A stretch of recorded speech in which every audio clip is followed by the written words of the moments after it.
All right, so I think that we've got both streams going. I got YouTube going, and got the TikTok obviously going. Hopefully, we can have some good conversations this evening. The goal being to have, genuine, honest conversations about whether or not there's rational justification to believe in a God.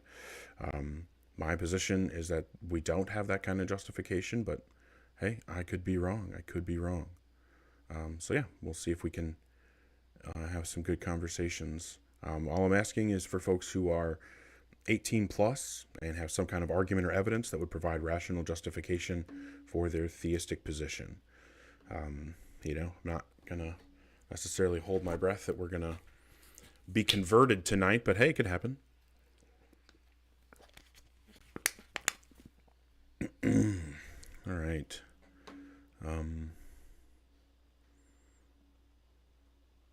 yeah. But yeah, the way the stream goes, I guess, kind of depends on the folks who come up and whether people want to have honest conversations about the topic or, you know, dodge, dip, duck, dive, and dodge. Hey, Moon. But again, criteria that I have for who I talk to, I want to make sure that you are 18 plus and have some kind of argument or evidence that would provide rational justification for your theistic belief. So it looks like we have Rico up first. Thanks for joining, Rico. Are you at least 18? No, I was just about to leave the queue. Oh, okay. Yep. Fair enough. So I rescind my thanks for joining. Please, no children, please. Okay, so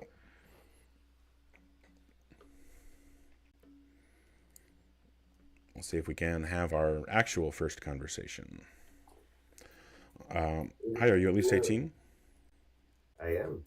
Okay, and from the name, I'm going to guess that you are a Scientologist. No, that's Latin for Hail Christ is King.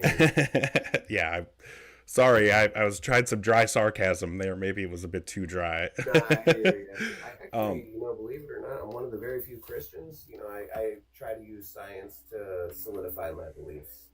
well, that kind of dovetails beautifully into my question that I always ask: what is the best argument or evidence that would give us rational justification to believe that God exists? I mean, we can argue a lot of the texts, like when they talk about the fall of Babylon, right? In the Old Testament, they carbon dated all of that to, I think, 50 to 100 years before the actual fall of Babylon. The way that they described it in the Bible is exactly how Babylon ended up falling. So that's Um, like, we're talking prophecy in a way, but you could argue maybe they just had insider knowledge.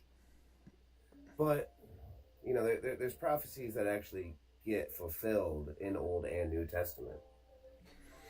I guess I don't. My problem is that like even if we even if we had some. First off, I'm so sorry. Are you able to turn the background noise down a little bit? I apologize. It's just Oh, are you gonna. hearing the wife's TV? Hold on. Yeah. Bandit, move. Move. Um, Move. Move it. Move it. Thank you. but what I don't understand why like a miracle claim is going to just like automatically mean I don't know. I guess I don't really know much about this specific miracle claim, but I don't know that like there's you know I guess I don't even know how to respond to this other than like I said, just miracles don't really confirm anything specific. Like you can say that like okay maybe this is evidence for something, but if we don't actually know that the God exists, we don't know like this is that your interpretation of it is guaranteed to be correct. Right. So let's just say in the argument that God is not real, which I don't believe, but for the sake of that argument, right? In the Bible, it always says this is God's word, this is God's will. Prophecies in the Old Testament end up actually getting fulfilled, decades to hundreds of years before it actually happens. Did you see just recently they're starting excavation on Noah's Ark over in Turkey? No, I know that that is Ron Wyatt nonsense, and that's been debunked over and over and over again. But they just recently, within the last year, they ended up. I don't know the specific terms for it because I'm not super sciency like that. but they're using these like infrared cameras, I think, to like look into the ground, and they're finding tunnels that line up perfectly with the schematics that we think the Okay, arc would so look like. I mean that's just obviously not true. Again, this is a Ron Wyatt scam that you've fallen for. I'm not really sure what else to tell you. This has No, been just debunked over and over and over acknowledge again. it. This is like the mountain that this is supposedly on in Turkey. We know that it's just like a natural geologic formation. There's no reason to think that any boats were involved. The flood obviously never happened. If it did, there would be, we would have some kind of interruption in the records that we have from Egypt, which is right next door to where the stories were being written about a flood happening. So obviously, like we have records from right around that part of the world from that time, and there is no interruption. There is no flood. Like that is not a real thing. I don't know what else to tell you. I mean, it's scientific fact. They're putting like Okay. actual data into it. Sure. So what's the scientific paper that I can read in a peer-reviewed journal? All I had to do was look up Noah's Ark, and it popped up multiple articles about it, showing the data that they're finding and that they're pulling. I guess they found a 13-foot long tunnel that lines up perfectly in the center. Okay. Again, and they're saying that. I mean, they're finding the type of wood that they said that Noah's Ark was made out of. I mean, this is nice and all, but there's this like fundamental point if you're reasoning in strictly probability terms. I mean, do you agree that all this evidence is unique to Christian theism and not evident for theism more generally? I mean, I don't know of any other religions that specifically talk about an ark that lands where now Turkey is, and then, No, but I'm asking you if you agree. No, but did you hear what I asked? Or? Apparently not. I misunderstood what you asked. Okay, I was asking if you understand how this is unique evidence to Christian theism and not evidence for theism generally. I'm sorry, I'm still not understanding. I mean, yeah, it proves Christian theology because that's what the ark is from. No, I'm not saying it proves Christian. Look, I'm saying, do you understand how what's called sometimes in philosophy bare theism more generally? Christian theism is a subset of theism, and that theism bare doesn't generate the expectations that you're mentioning are expected on Christian theism. Do you at least acknowledge that this datum is not an update for theism generally?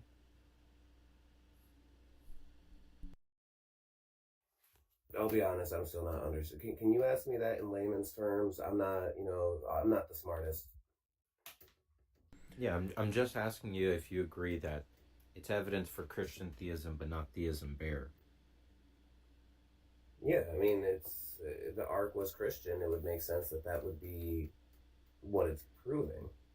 Well, I'm asking you the very specific question, that being that bare theism does not expect the datum, the Noah's Arks, whatever.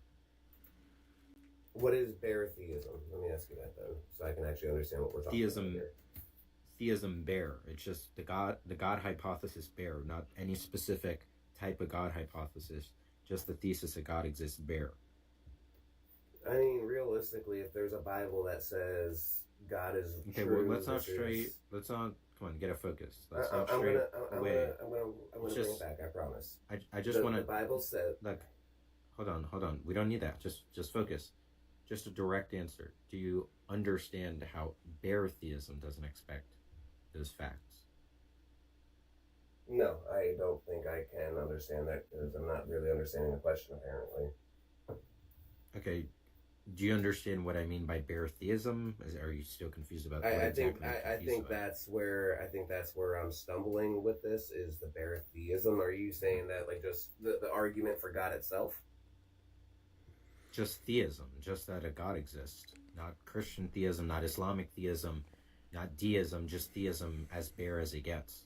Just the hypothesis there's an immaterial disembodied mind with causal powers. It's very powerful. Just the generic concept of God. I'm just saying, do you understand It's not expected on theism, but it is on Christian theism. I mean, yeah, I mean, realistically, Christians are the persecuted ones throughout history. So we kind of, I'm not sure what that has anything to do with what I'm asking. But so you're saying, yes, you understand theism? Okay, but I don't know what the persecution talk is. I'm just asking you, do you agree that bare theism doesn't expect the facts? I mean, I guess not. But Okay, as so Christians, you know, we have to kind of prove ourselves. Okay, but so when you say, I guess not, are you saying that you think bare theism does expect the data? I don't think it does. I mean, honestly, if you believe in a God, you believe in a God. Okay, so I mean, I'm confused. Are you agreeing that it doesn't expect it, or are you disagreeing it doesn't expect it?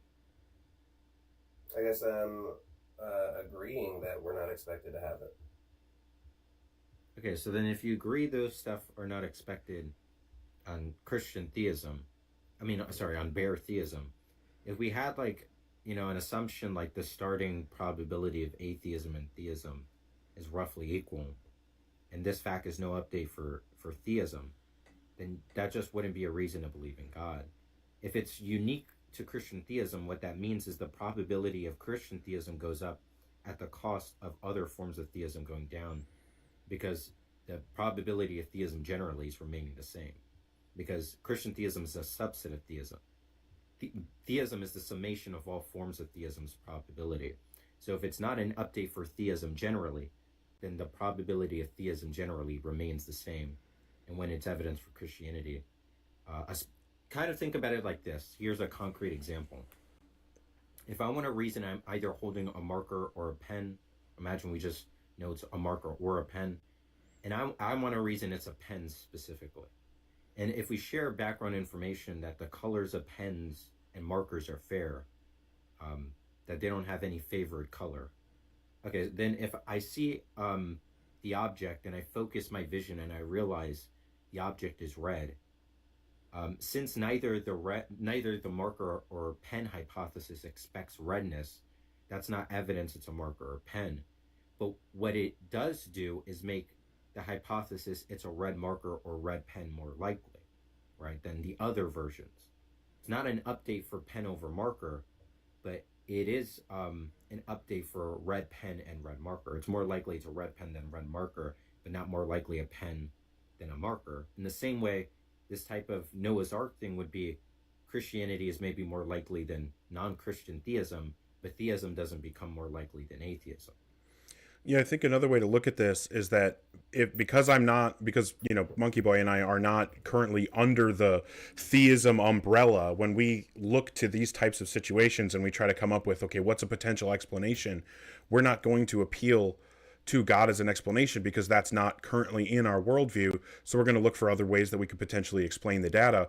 Whereas if you're already under the umbrella of believing in a God, then, as Monkey Boy's pointing out, this kind of argument could say Christianity should take up a bigger space than it previously did under that umbrella, but it doesn't get us under the umbrella in the first place. So if what we're trying to talk about is how do we get from the outside to the inside of actually believing in a God, we need to discuss things that actually show just that a God exists in the first place, not that if a God exists, your God is the best God to explain such and such. I mean, that's fair, but that's kind of where faith is, you know? I mean, you have faith in the Big Bang Theory, or I'm not saying you specifically, but you in the general here. You have faith in the Big Bang Theory. There's no proof to it. It's just theology about the Big Bang Theory. They have no idea. So the way that science works, the way that science works and skeptical thought in general is that we're going to take in evidence and then we're going to proportion our confidence to explanation of that evidence to the strength of the evidence for that specific explanation. And so when we're looking at data about, like cosmic microwave background radiation or any other like cosmological facts that we're aware of, we're going to say, like, okay, these are all the things that we know. Here are potential explanations. And then here's the evidence stacked up for each of those potential explanations. And then our response to that evaluation is not going to be, okay, now we know 100% without question we have the right explanation. No, our response to that evaluation is going to be, all right, so of all of the presented potential explanations, this one seems to be the best supported. And now we're going to get to work on figuring out how we could find out if that explanation is actually wrong. And that way we can find the best ways to continue getting closer to being 100% correct, even though we'll probably never be 100% correct about everything. So what we're constantly trying to do in science is refine and get closer to the truth. And what we're trying to say is, if that's our goal, if our intention is to try to move towards the truth and understand reality better, what tools could we use that would lead us to the conclusion that the best understanding of reality is to believe that a God exists?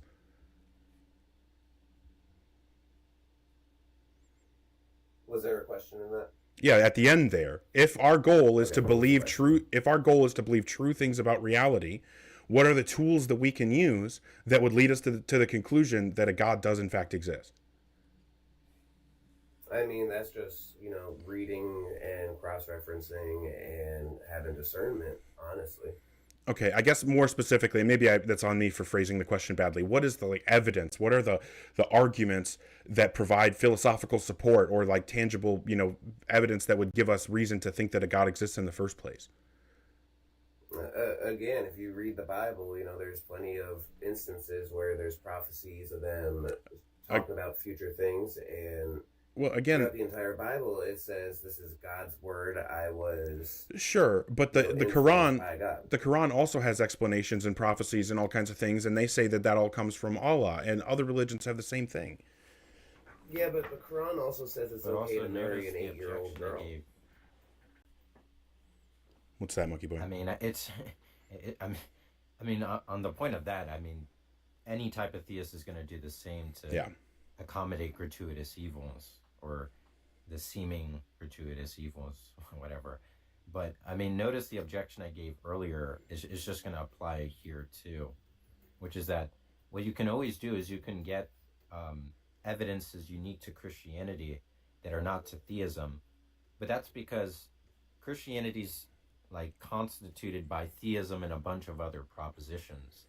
And if all those other propositions aren't independently expected on theism, then what you could do is you can just kind of augment them onto atheism because they're doing all the work, right? Kind of like the pen marker thing. If I say it's a red pen, I have some evidence for that, seeing that the object's red. But that's not evidence it's a pen, because what's not doing the expectation for red is the pen hypothesis. It's the additional property of X is red, right? Because it's two propositions. X is a pen and X is red. If I just add X is red to marker, then it's as much an update for pen as it is marker. It's a red pen or red marker.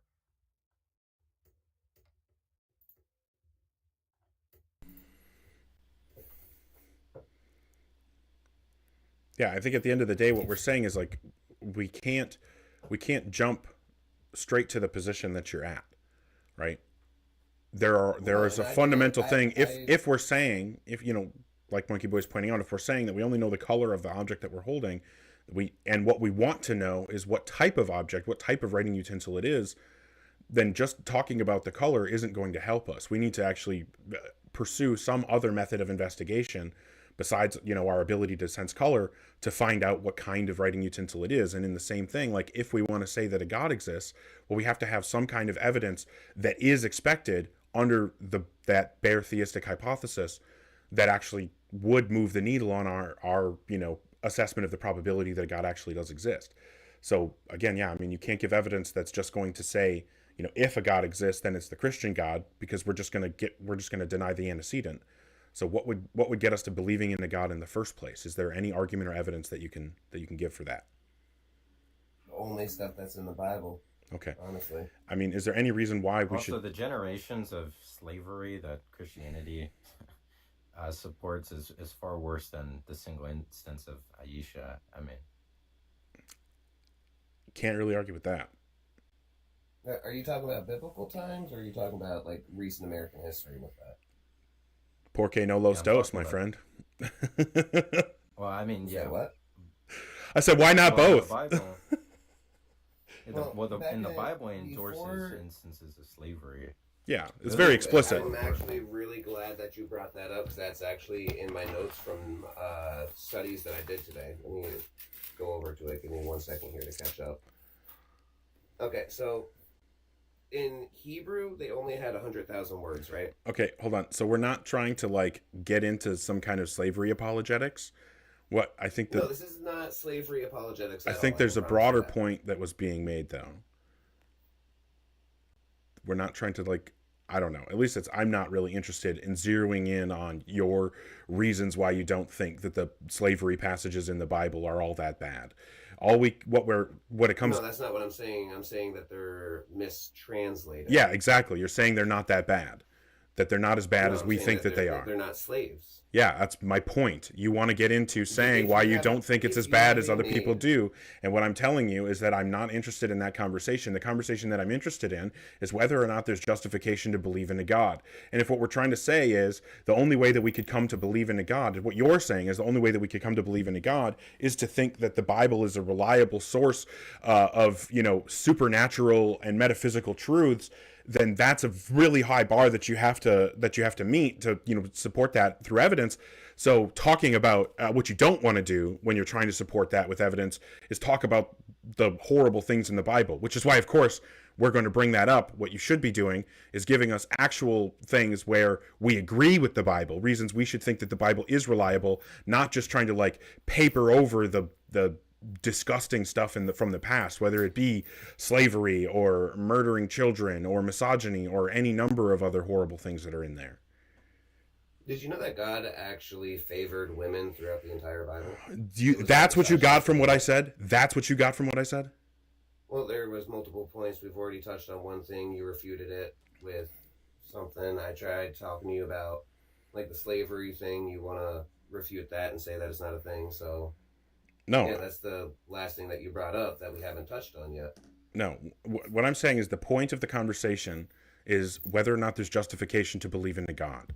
I don't care what kind of apologetic you have for the slavery passages in the Bible, because no matter how good your apologetic is, it is never going to move the needle on my expectation that a God exists. Yeah, because the word slavery isn't slavery. I don't care. That's Did what you I'm not saying. hear me tell you that that's irrelevant? Like, are you just not listening? No, I mean, Saying you obviously, just the want best way to arguments win a with God. debate is to just yell. Honestly, just be louder. We're saying we don't want to talk about the slavery. I Right, because also, it's something that disproves. I don't want to stay what on this, you but guys are if you saying. think they're not slaves, what are they then? The Hebrew word Bond is- servants. let me pull- No, not even bond servants. They Oh, were called God. servants. Yeah. Like a maid. If you have a maid, you are that is a servant. You still pay them. It's not that they were, like when we think slavery in the It 1800s doesn't in talk America. about passing it on to your children as like property. That's because back in those days that was normal. But that's, Yeah, and what that's- I'm talking about specifically is The laws come Why from... would it use if they're workers? Why would you use the phrase property? because that's how the lower class was seen then, and honestly, that's how the lower class is seen these days. But Servants word aren't seen as doulos- property. Yeah, you are not uh, anyone's yeah, property. The lower class in general is Low considered wage property. Low wage let's be honest. servants are not property. Property cannot walk away from working for you. Low class servants could, but they're like economically coerced or financially coerced to In the Yeah, that's what we're talking in the about. Bible, no, in the Bible, when if we're getting into this, when it talks about like how badly you can beat your slave and it still be okay, it specifically says that like it's okay as long as they don't die within a few days because they're your money.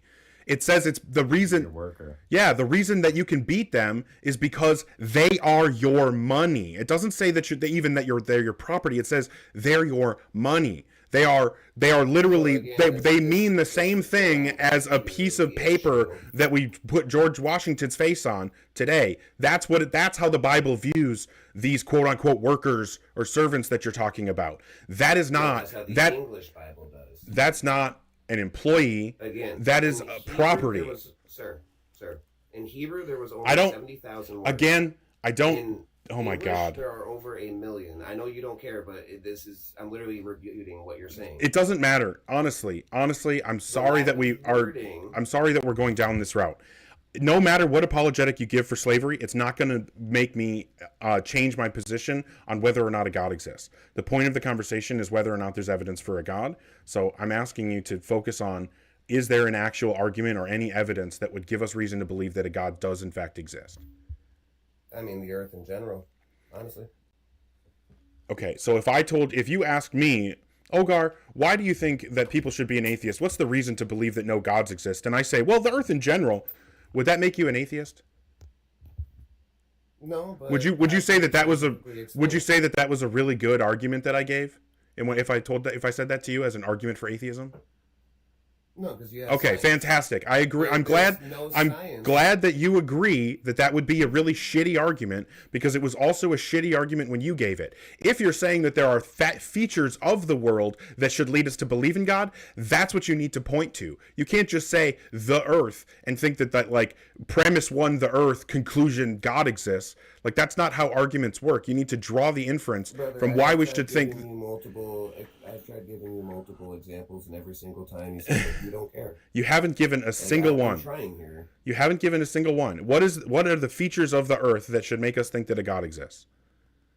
The Ark in Turkey. Again, we'll go back to that, and we'll start. Again, if you're going to say that, like, well, I'm going to take bare theism and then I'm going to add on all these properties such that now my hypothesis explains this, there's no reason that I can't say that this is just some naturalistic phenomena that is explained perfectly by natural processes, that because the world just has the disposition to create these features. Like, if we don't believe in God in the first place, there's no reason to add all this extra shit and the God belief. Am I allowed to finish what I was saying yet? Is that okay? Can I finish my thought process? Well, I'm trying to explain to you why you shouldn't even be trying to finish that thought process. Honestly, you're right, because in the Bible it does say that some people have such hardened hearts that you can't reach them, and you're not supposed to waste your gift on them. However, Do you understand the objection that we made already? Because honestly, no, because you're point not is, letting me refute anything. You ask me a question, I go to start answering it, and then you interrupt me. But hold on, but I asked you if you understood the objection we made, because this is not the first time we made it. And the thing you're saying now is kind of walking into rake to step back to walk back in it. That was a whole lot It just of falls words, afoul of the same objection. You ever seen Tom and Jerry where they run into a rake, step back, and walk back in it? That's what I said. Gotcha. So, did you see where they found the wood described in the Bible in Turkey? Oh my God! In that Ark We area? just said the objection we gave, the objection I gave you from the very beginning of when I was introduced to the conversation, is the same objection that's going to apply to this reasoning systematically. So reasoning evidentially to things that are unique to Christian theism that I say would fall afoul of the objection. No, you're not getting it. I made an objection that's so potent, it extends to this new thing you want to talk about. You're not escaping. Honestly.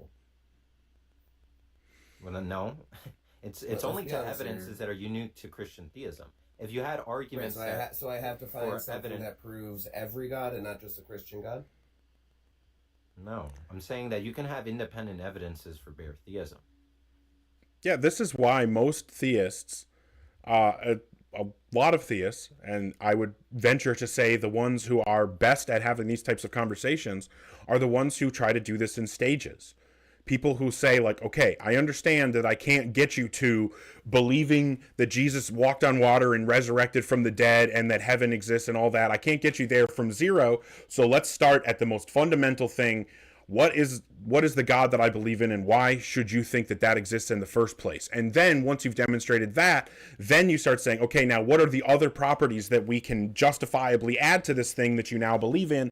And this is how I can, walk step by step all the way up to my specific theology that I have and all of the, intricacies of it. But trying to jump, so what you're trying to do... If you want to build the foundation is what you're saying, right? You want to build the foundation of your belief? You need to read your Bible.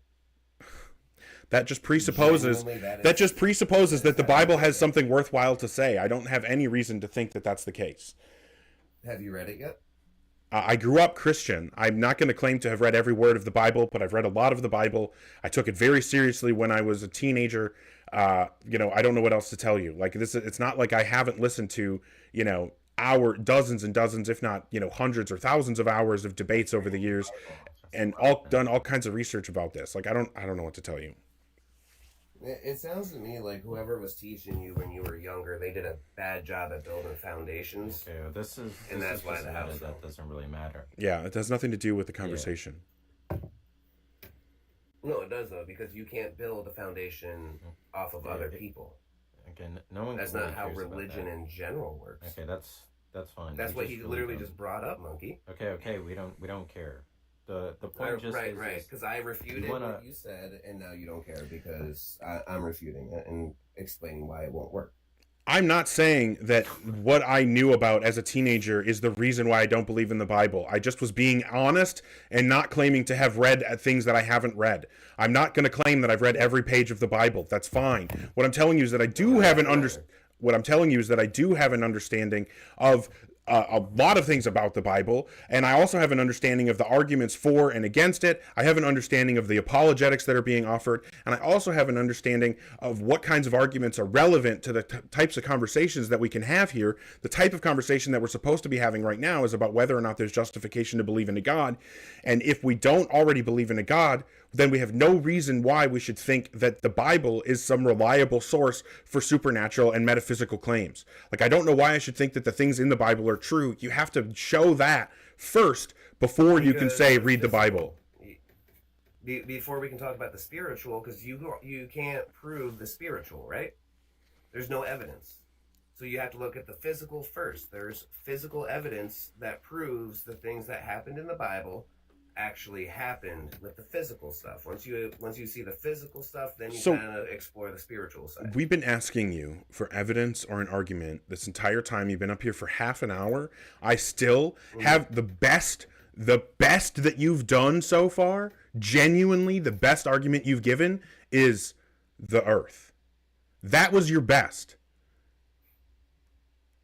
Okay, so I also said the fall of Babylon, which happened in the Bible, and which again in real life later. Again, if you get to take your, theistic belief and you get to add so many extra features on it to the point where you now expect that prophecy would be evidence for your position, then there's no reason that I can't take a naturalistic view, also add the same number of dispositions to reality to explain it just as easily. Now, what's the best way to go about it? Well, that would be to actually look at the evidence, not just like jump to some kind of conclusion about this. And again, no matter what the evidence is, unless we believe in a God in the first place, there's no reason why we should think that is the explanation. So what is the reason why we should believe in a God in the first place? This is a direct question I've asked you so many times. Like I said, it's been over half an hour now. I'm not going to continue going around in circles. So I'm asking a direct question, and I want a direct answer. So what would you say is an actual argument or some piece of evidence that would actually show that there's justification to believe that a God exists? The physical in the Bible. All the physical evidence that shows up even now today. Okay. So when given the opportunity to actually present an argument or evidence, instead of presenting any evidence, you just like vaguely gesture at the Bible. I think that says a lot about your position. I appreciate you giving it your best effort, but I can't continue the conversation any longer. I don't know what to do with that. Make the same objection. It reached its peak. I mean, it wasn't going to go anywhere. Yeah. Hey, how are you doing? I'm doing good. I have a new video that came out that you should watch it. It's actually really. I talked with this priest and it was really embarrassing for him. I was just watching the Otangelo video. Oh yeah, that one was good too. Yeah, folks, go watch Monkey Boy after the stream. All right. I knew with this priest that they got beat up real bad. That doesn't surprise me. They really like that uphill climb. It's so funny what he was even saying. Like I got him, asked him like basic logic questions. Then we showed him he doesn't understand logic. Then I said, Okay, well, your like ignorance is tantamount to someone not knowing like addition about math and wanting to argue the metaphysics of math. Do you think they're like epistemically licensed to do so? And then he had to admit, yes, he said, I think you can do the metaphysics of math not knowing the very rudimentary concepts like addition in math. It was just really bad for him. It Yeah, was real bad. that's rough. But I mean, yeah, I don't know. I think that that's an argument that forces you into some pretty insane bullet bites sometimes. All right, well, we'll see if we can have a good conversation with Diego. Hopefully, it goes well. Yo, Hi, Diego. Are you at least 18? yep. Okay, and what God do you believe in? I'm just gonna argue a basic theistic God. Okay, can you, just for, an understanding, can you tell me what God you believe in? I'm not going to hold you to, like we were trying to tell the last guest, it's actually a better idea to do the stages, but can you actually just tell me what God you Yeah. believe Yeah, just monotheism, Christ. in? Okay, fair enough. Yes. What would you say is the best argument or evidence? Yeah, so I would say that the best argument is just I would say it's for an argument for God, it would be life, DNA, consciousness, and I think that the fact that physics and science is very much missing a big part or Okay, I mean, it sounds foundation, it seems so. like a few different And things. this is not a yeah, and I think here I mainly want to start with life, I guess DNA specifically. Okay, and what is it about DNA that should make us think that a God exists? Yeah, so I think it's maybe not so much that a God exists, but the possibility is there, and so that I think that just given through science, you really should be agnostic. So No, am no. I- Hold on. Yeah, yeah, I'm well, trying to I ask. got you. Yeah, I'm trying to ask a specific question about what is the Yeah, feature yeah, of yeah, DNA? yeah. Like, what So- is the inference we can yeah, draw yeah. from DNA? I got you.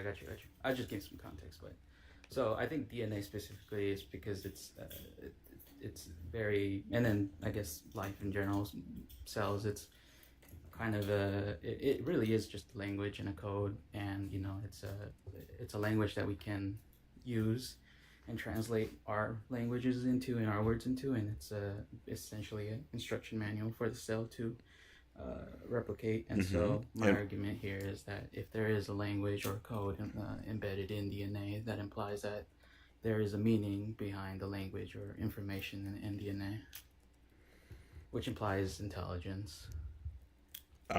So, I guess. All right, hold on. So, would that mean? Okay, so what you're saying is that anything that contains like the ability to communicate information, like DNA does with the data in the DNA code, anything that has the ability to communicate information like that must have been created. Is that the argument? Yes, I think anything with Okay. in I guess embedded meaning And would you say? in the information. And would you say that when God, when you say when God provides revelations, like for example, speaking to Moses and giving the laws of the Old Testament, or Yeah, I don't care about Christianity right now. I think let's focus on. okay, but I'm just saying that in any sense whatsoever, do you think that like if you're like saying that looking at the world gives us reason to think that God exists, don't you think that that's God to some degree sending a message through that and using that code to send a message? You mean the Moses or DNA DNA. to send a message? Well, it's sending a message to cells to replicate. No, So I'm what I'm asking sorry, you. I'm not understanding what you mean. Can you Right. repeat it? Do you think that to at least some degree, God created the world in a way where when we look at it, we would understand that it had been created by God? Was that a message that was being communicated through the creation of the world? Yeah, I think going to I guess a little bit of the biblical side. It's created in His image, so Sure. if there is an intelligence behind the universe, an intelligence would be needed to understand the universe. Okay. So it sounds like the principle that we're employing here is that if something has, like the ability to communicate information, then we can reasonably infer that it must have an intelligent creator. And then we also have noticed that God has that ability to communicate information the same way that you're saying the DNA does. So then the only inference that we should be drawing here is that God also has a creator.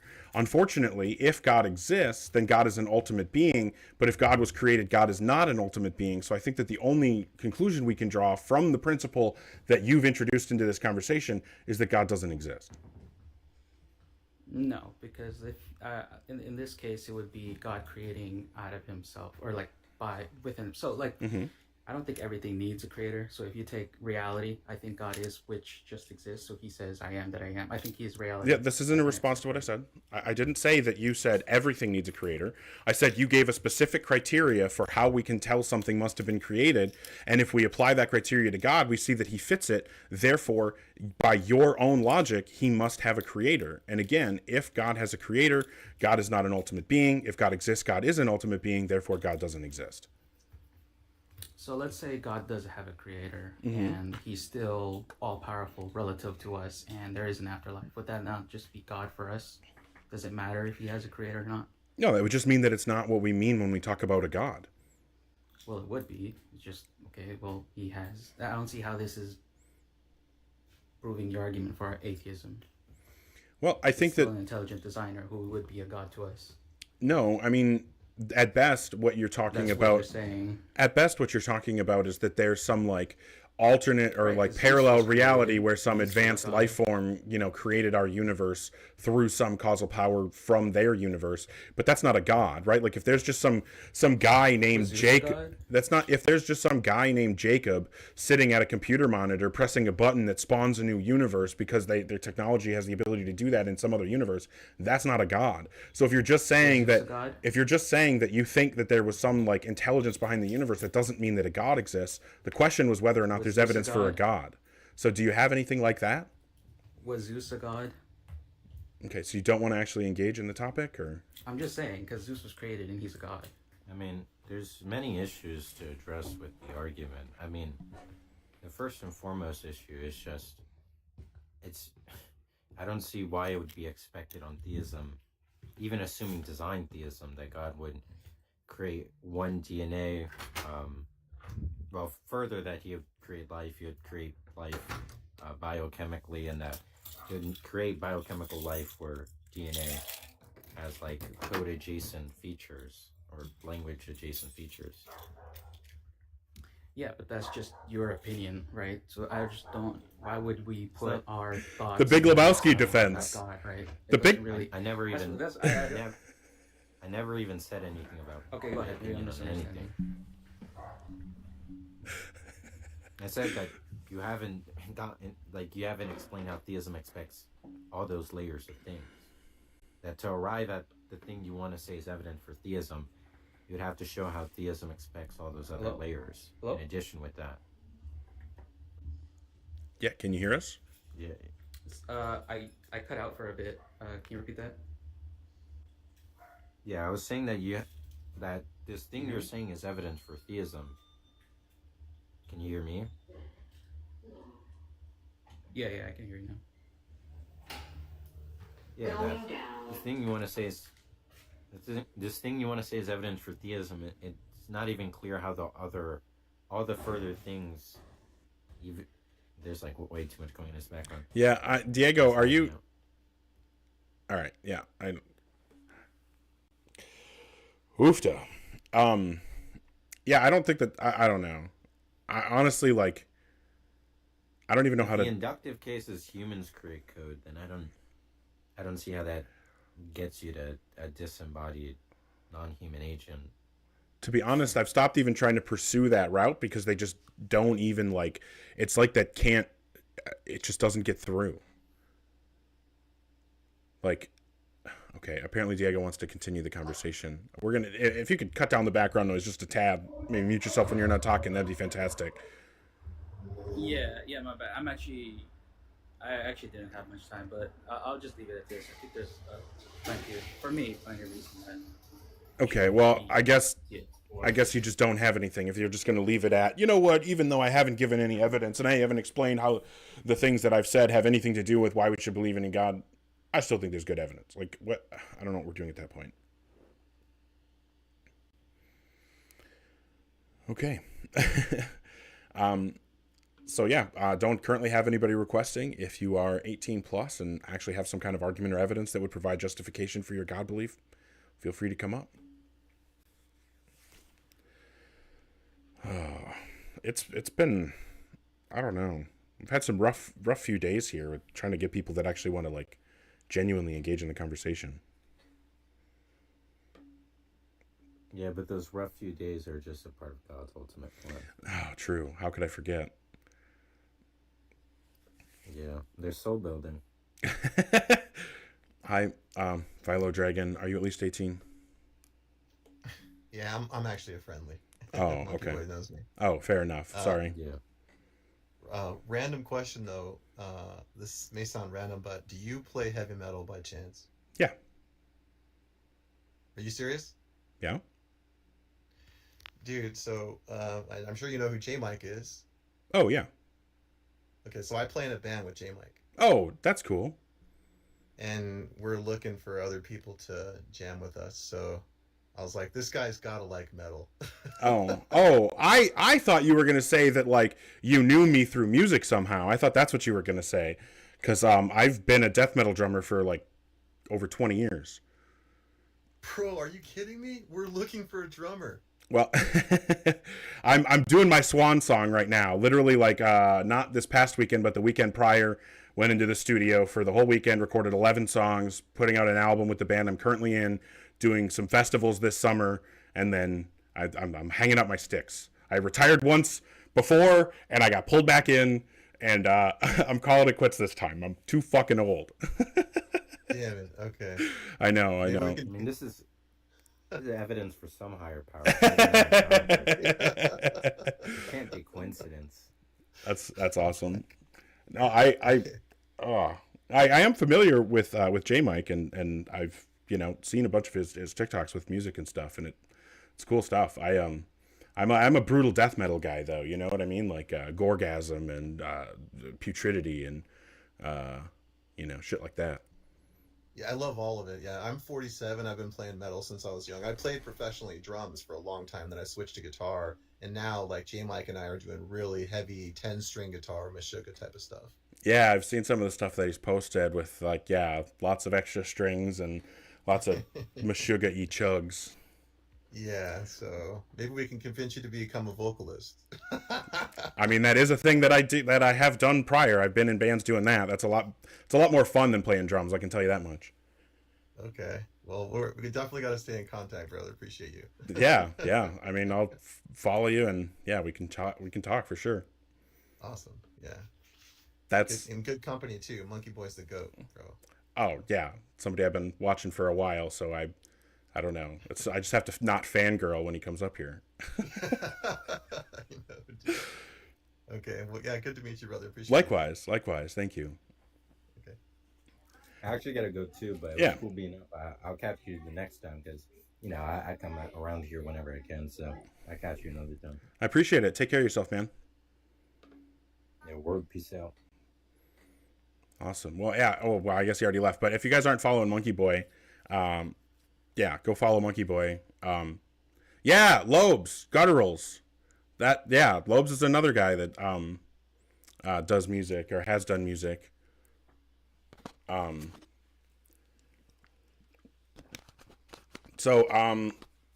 Looking to have a debate.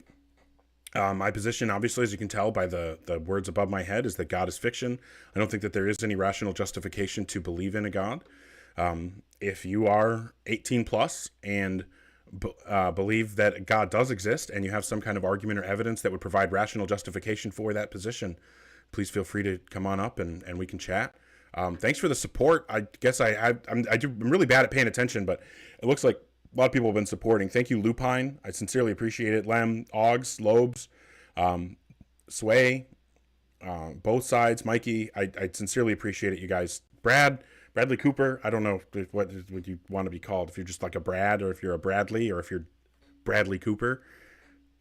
Maybe you're the Bradley Cooper and that other Bradley Cooper can fuck off. I don't know. I don't know how any of that works.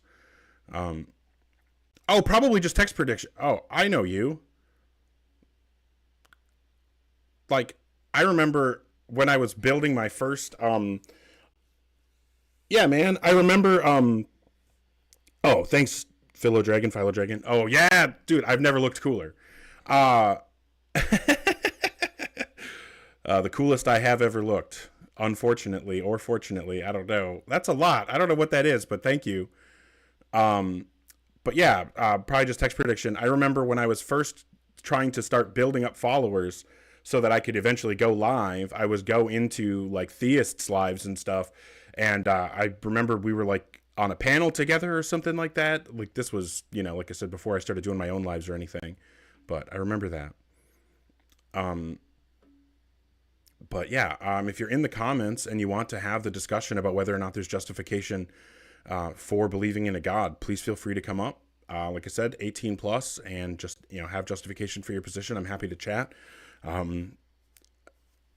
But yeah, just depends on whether or not people actually want to support their position. It doesn't seem like people want to at this time. Ogar lore, yeah. I mean, I guess I don't know how much I talk about myself on here. Like, this isn't really like a well, hey, I appreciate that. I don't know what to call you. Probably just text prediction. I remember that you had a different name, and now I don't remember what it was anymore because you've been text prediction for a while now. But oh, KTM. Yeah. It was KTM before, because like motorcycles and stuff. Oh, Catholic Thinker. Dude, come up. Let's have a bloodbath.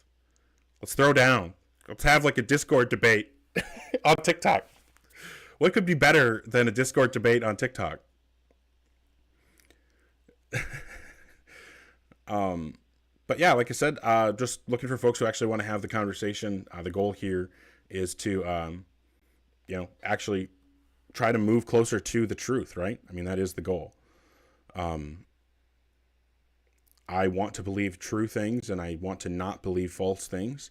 If you think that it is true that a God exists and that I should believe that it is true, then by all means, please come up and let's have the conversation. I'm happy to chat.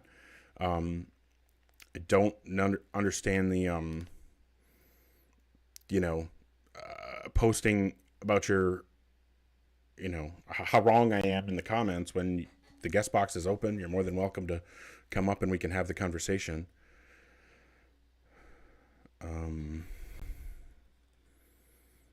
Yeah. I guess I'm not sure what else I can really, say. I don't come here prepared with, yeah, Peter 3:15. I don't come here prepared with like shit to talk about, because the whole point is, I scary? Yeah, I am a pretty scary guy. No, I'm a fucking teddy bear. My bark is worse than my bite. No, but genuinely, I just want to have the conversations. Oh, what I was saying is, I don't come up here with like planned content, because the whole point here is to try to have the conversations. I don't think anybody is here to listen to me talk, and I'm certainly not here just to talk. I'm here to genuinely like try to engage in the topic.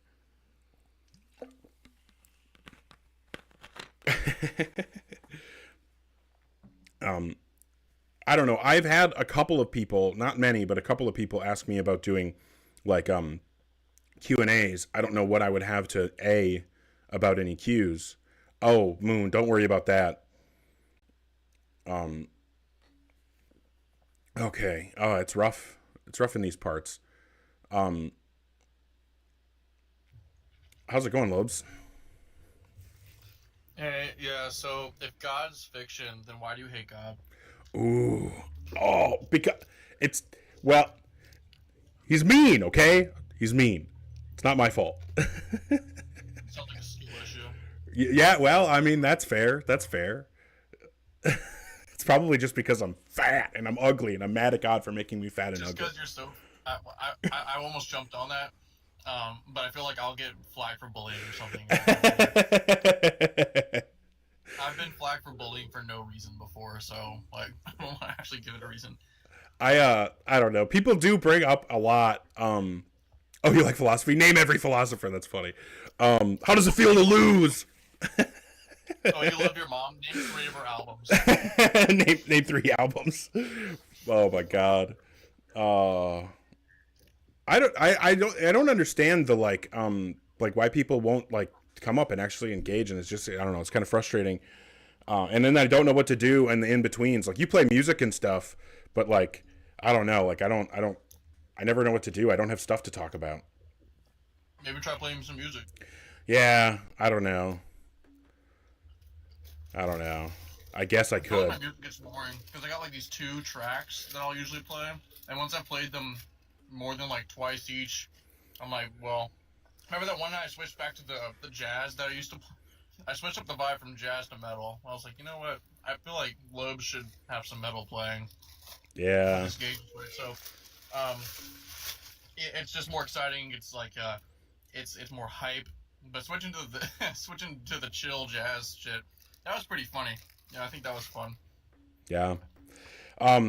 Okay, yeah. I mean, for the confusion in the chat, I'm just trying to kill time right now before we get somebody up here that actually wants to have the conversation about whether or not there's justification to believe in God. Lobes and I are both atheists. He's been on my live multiple times. I've been on his live multiple times. We are both happy to have the conversation. We're just, looking for folks who actually want to engage.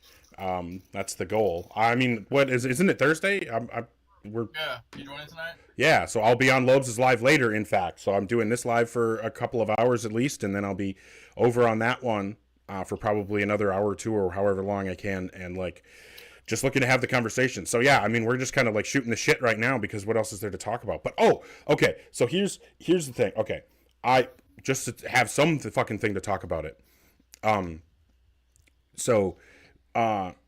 Today I was reading about oh my god, what was the fucking moral evidentialism? Jesus Christ, the term just slipped my mind. Moral evidentialism, which is essentially the position that it's immoral to believe things without justification. And yeah, like I'm so 100% on board with that view. Well, you think so why do you think that it would be immoral to believe things without justification? I think it's like unwise and like inconsistent, but what do you think about that? Well, because I think that you're putting yourself in a position where we all make decisions based on our beliefs, and so if we have false beliefs, then it's only logical, it's going to follow that some of your decisions are going to be made based on false beliefs, and there's no way to predict what the harm could be. And the problem is, as soon as you start accepting any number of false beliefs, even if it's only one, well, as soon as you hold a belief in your worldview, you're going to use that belief to inform your inferences moving forward. And so it's impossible to predict the like ripple effect that even one false belief can have and how it can pervade your thinking to the point where, like I said, you're making decisions and you're taking actions in the world that are affecting other people, and it's based on things that you have no justification to think are actually true. I like where you're coming from with that. The reason why I don't think I would agree, though, is because when you, like, I don't think you can control what you believe. And so I think that when you do something, like, let's say you do something that has a bad effect, I think it's immoral if you meant to do it. And I think if you did not do it on purpose, then you can only be held but so accountable. You know? Yeah, sure. And maybe there's some nuance here. I think that that's like a fair critique. And maybe there's, nuance here about just like,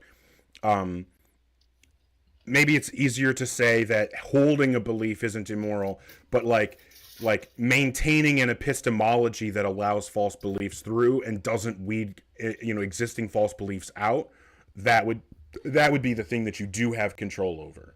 Because you may not be able to say like, okay, I'm going to snap my fingers and stop believing every false thing I currently believe, but you can genuinely look into, no, I am saying that there's immorality involved.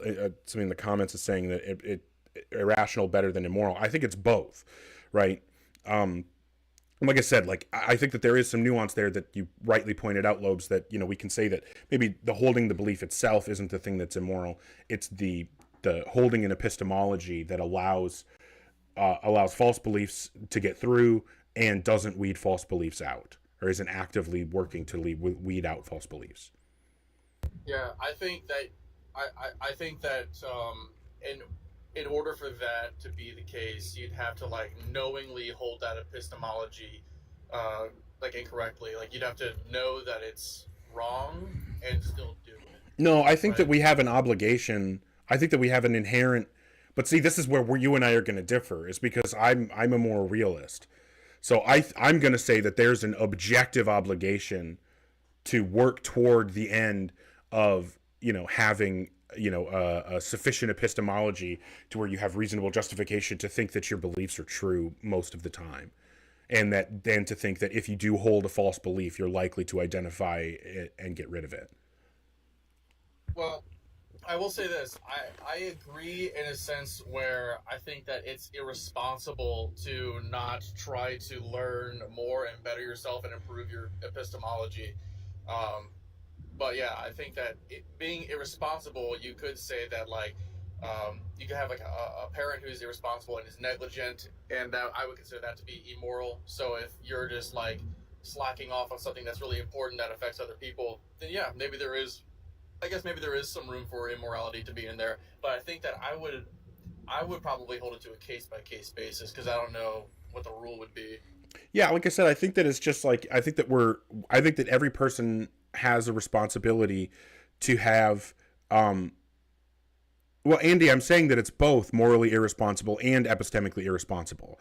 I'm saying that epistemic irresponsibility is morally irresponsible, right? Like I'm saying that like the thing that you're doing is being epistemically irresponsible, and doing that thing is morally irresponsible, right? So that's what that's what I'm saying here. And so to your point, Lobes, like the reason that I think that this is kind of like an across the board thing and not a case by case thing is because, like I said, like I think that there's like a fundamental principle here that like we are each obligated to work towards, like I said, not allowing false beliefs in and weeding out false beliefs that we may currently hold. And like I think that that's like a framework that we all should be striving for. And obviously, like I'm not saying that like it's inherently immoral to like have gaps in that, or that it's inherently immoral to like make the wrong call when you're trying to do that. You know what I mean? Like misunderstand some evidence or misread a situation and make the wrong decision. Like like if your intentions are good, like that's fine. I'm not saying that like it's inherent to that degree. And then also, like I was having a conversation about this with some other people today, and there are cases like extreme cases where believing a false thing is the only thing that makes your life better. You know what I mean? Like if you're some wretch who, lives in a cult and literally any indication whatsoever that you're not going along with everything will get you tortured, and, your life is already miserable, but it'll only be worse if you show any sign of not going along with 100% of everything that the cult wants you to do. Like, yeah, in that position, it's probably best to try to encourage yourself to hold the beliefs that you need to hold to reduce the suffering in your life. But I think that that's going to be the case in like extreme situations, not necessarily just like in a normal case where, like I said, your beliefs are going to impact the decisions that you make and the other beliefs that you come to hold in the future. Right. It feels like there is some like it's relative in that regard. So how about this? Like, what if it's like it's immoral to have faith, have like dogmatic faith towards any proposition to where you are unwilling to waver, because I think that's the danger where you aren't allowing yourself to face any type of correction. I think that if there's a will to refuse new information because your mind might get changed, that's deliberately refraining from exposing yourself to a truth that might not be the one you currently believe. Like that there's a possibility that you could be wrong, so you're going to refuse to look into it deeper just in case you are wrong. Yeah, see, I would say that that's like the extreme case, and obviously you and I both have encountered many a religious person who fits that description, right? People who believe just because they want to believe, essentially, and yeah, I mean that's like the most extreme version of it. But I think that even just like, I don't know, like I said, I think that just like there are times when we are morally obligated to go out of our way to do something that we don't want to do, right? Like the old like thought experiment of if you're walking by a lake and you have really nice new shoes on and there's a child drowning, are you obligated to go save that child even though the only way to save them is to ruin your new shoes? Well, yeah, you don't want to jump in the lake. You don't want to ruin your brand new $500 pair of shoes. Nobody wants that. However, I think that we can reasonably say that you are morally obligated to do that. So like I think that there are times that we're morally obligated to do uncomfortable things. And one of the uncomfortable things that I think that we're morally obligated to do is to examine our beliefs, examine new information as it comes in, and genuinely try to determine the truth value of the claims that we're considering accepting, and making sure that that's actually a part of the decision-making process. Yeah, I think I agree with that. And that's an interesting thing too. I made my cogs start to turn about donating money to causes that could save lives. And it's like, how often do you get asked at like a register, do you want to donate to the Children's Hospital or something? My place of work is doing that right now. We're doing a program like that. So it's like, would you give $1 toward cancer research whenever you were asked? Not even like all the time, just anytime I'm asked, I'll give at least something, right? If you're willing to, if you think that you're morally obligated to ruin $500 shoes to save one life, then what about $1 occasionally toward the cause? Well, what about $500? Just I'll pay $500, and that the result of that is one person is saved, their life is saved. Well, there's a really good, and we actually have somebody requesting, so I want to get to them shortly here, but there is a really good argument, and I cannot, unfortunately, because I'm an idiot with a bad memory, I can't remember the name of the person who put it forward, but there's a really good argument that basically says what you're saying, that we are obligated to give to charity. And in fact, we actually have, like, if you think about it logically, we each have the obligation to give so much to charity that it's not possible for us to give more without putting ourselves in a worse position than the people who are in the worst position that our charity would help. And like, it's a brutal argument because there's not really anything to say against it. Yeah, I mean, right there, like the logical coherence is there, and I think I'm a little bit. You might think this is icky, but I think I'm a little bit relieved for being an anti-realist when it's confronted with that. Well, yeah, I have to deal with that stuff. But I'm going to bring up Michael here. Hopefully that we can get into the topic we're supposed to be talking about. Not that I don't enjoy talking with you, Lobes. I do. But hi, Michael. Are you at least 18? Yes, I am. Fantastic. I don't sound like it, but I am a senior. And I'm 18. Okay. And what God do you believe in? Wait, so like I actually wanted to talk about the topic that you guys are on right now because I actually am an atheist. But I just had a question like about what you guys are already talking about. Son of a That's bitch. right. You got my hopes up. All right, fine. We're already Sorry. talking about it. All right, so do you think that like belief is a choice? Like do you think that people have a choice in what they believe in, or is it like I don't think it's a open-mindedness is choice. I don't think it's a choice, and Lobes agrees with me because he doesn't have a choice. Okay. Yeah, No, I think that Lobes has the same position as me, that belief isn't a choice. Yeah, we're aligned there. Yeah. Yeah. So I think that I would just say that like belief is a product of becoming convinced, and I don't think that we decide when we become convinced of something. Okay. Yeah. That's what I think. I just think that like the only choice people have is to like open themselves up to like, situations where their mind can be changed and stuff like that. But I just wanted to clarify that. Yeah, well, and I think that this is a criticism that I've leveled at others, and I hope that it can never be leveled at me, but I'm sure that somebody could find an area where it could. But I think that it's important to do exactly what you just said, which is open ourselves up, to our position being refuted, right? Something that I'm reading an epistemology book right now because I'm trying to like start taking this whole like thinking thing seriously, and one of the things that it's talking about is the concept of falsifiability and how important that is to actually supporting a proposition. Because if we have a position that we want to support and say like, oh, I have evidence for this position, well, the stronger, or what's the best way to say this? The easier it would be for new evidence to disprove your position, the stronger evidence supporting your position actually supports it, if that makes sense. Like if you have two different proposed explanations for a certain phenomena and you collect evidence And one of the propositions, or one of the proposed explanations, has a lot of different variables in it that you could tweak to make it fit just about any evidence. But then the other one is very, very simple and doesn't have many things that you could tweak. And it's like either, live or die based on the information that comes in, the evidence that you find. Like, obviously, even though the strength of the evidence that you find when you do your investigation is, like, objectively, like, that evidence is what it is, it's going to support the one that is easier to disprove more because it was easier to disprove, and it's not going to be as strong a support for the more complex one. So this is why the idea of parsimony is so important. The idea of, like, making sure that we're not, people talk about Occam's razors. You don't want to unnecessarily multiply entities.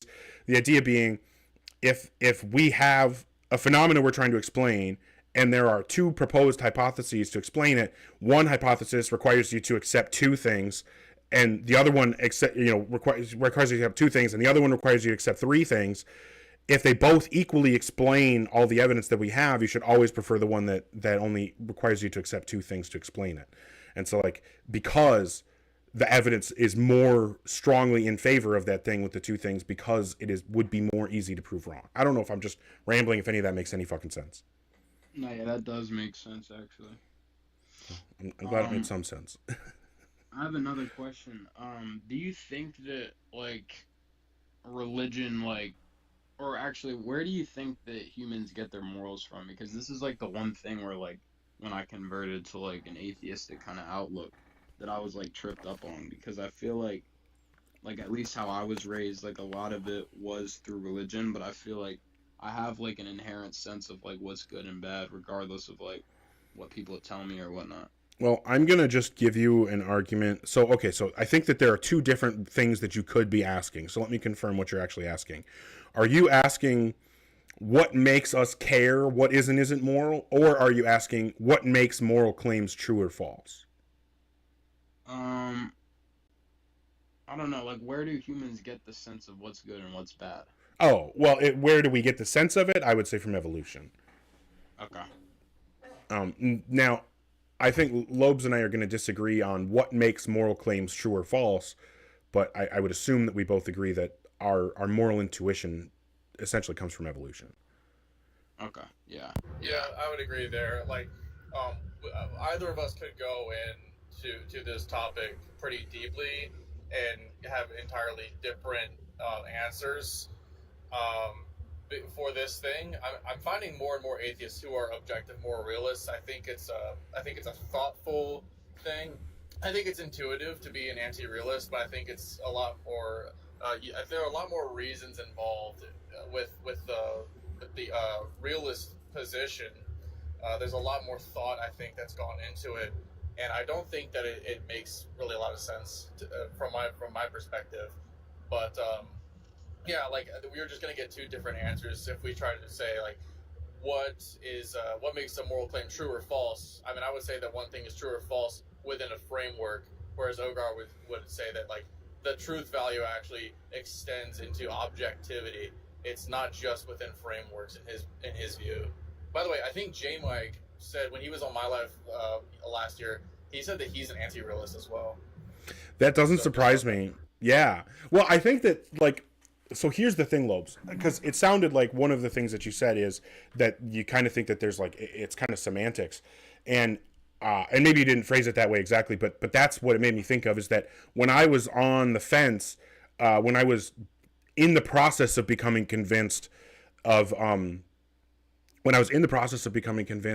there are objective moral truths, one of the things that, like, held me back and that I had to wrestle with is this just a semantics thing? Like, is saying, can I say that morals are objectively true or false in a way that's actually meaningful, or am I just playing a semantic game to say that? And it took me quite a while to work through that, to the point where I actually felt comfortable saying, no, I am actually taking the position that in a meaningful way, morals are objectively true or false.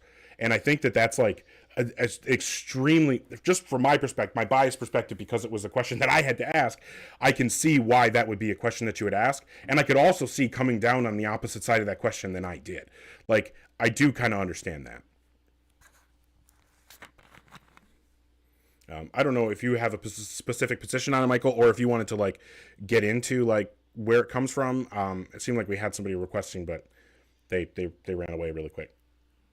I'm good. I've got mainly most of my questions answered. I mean, Fantastic. this might be a pretty big and basic one, but like, we talk about this in school sometimes, and people ask like my theology teachers, because I go to a Catholic private school, Hmm. and like they often ask the teacher like, what is the meaning of life?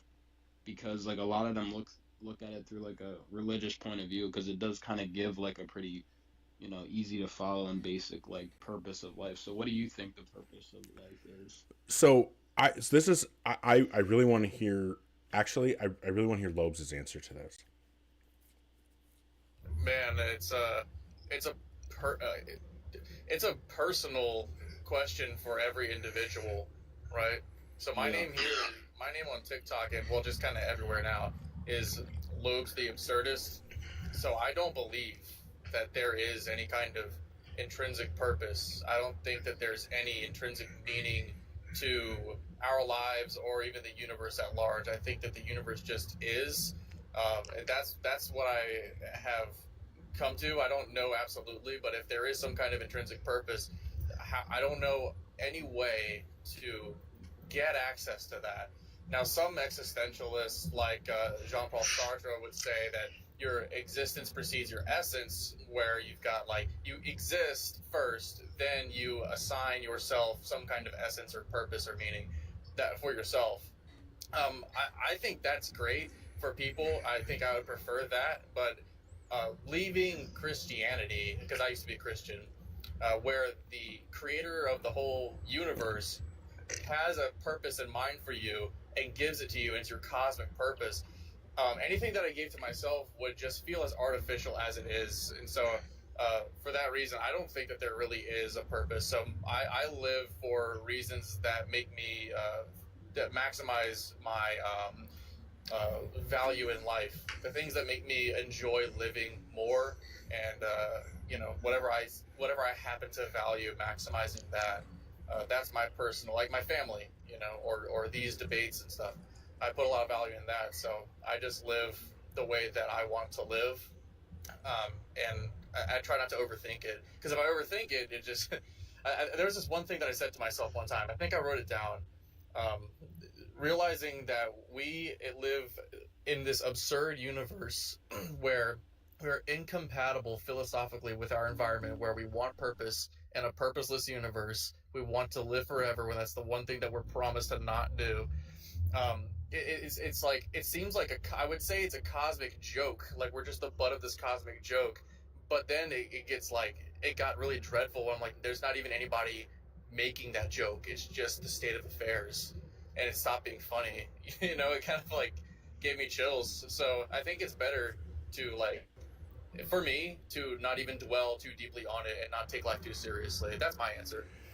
Well, I think that's a good answer. I think you touched on a lot of things, and I'll give my answer. So, I don't think that there is an inherent purpose, and what I think is even more important to focus on is why it's a good thing. And I mean, maybe this is my bias, but this is what I want to think about. Is like, I am convinced that there's no inherent purpose to life.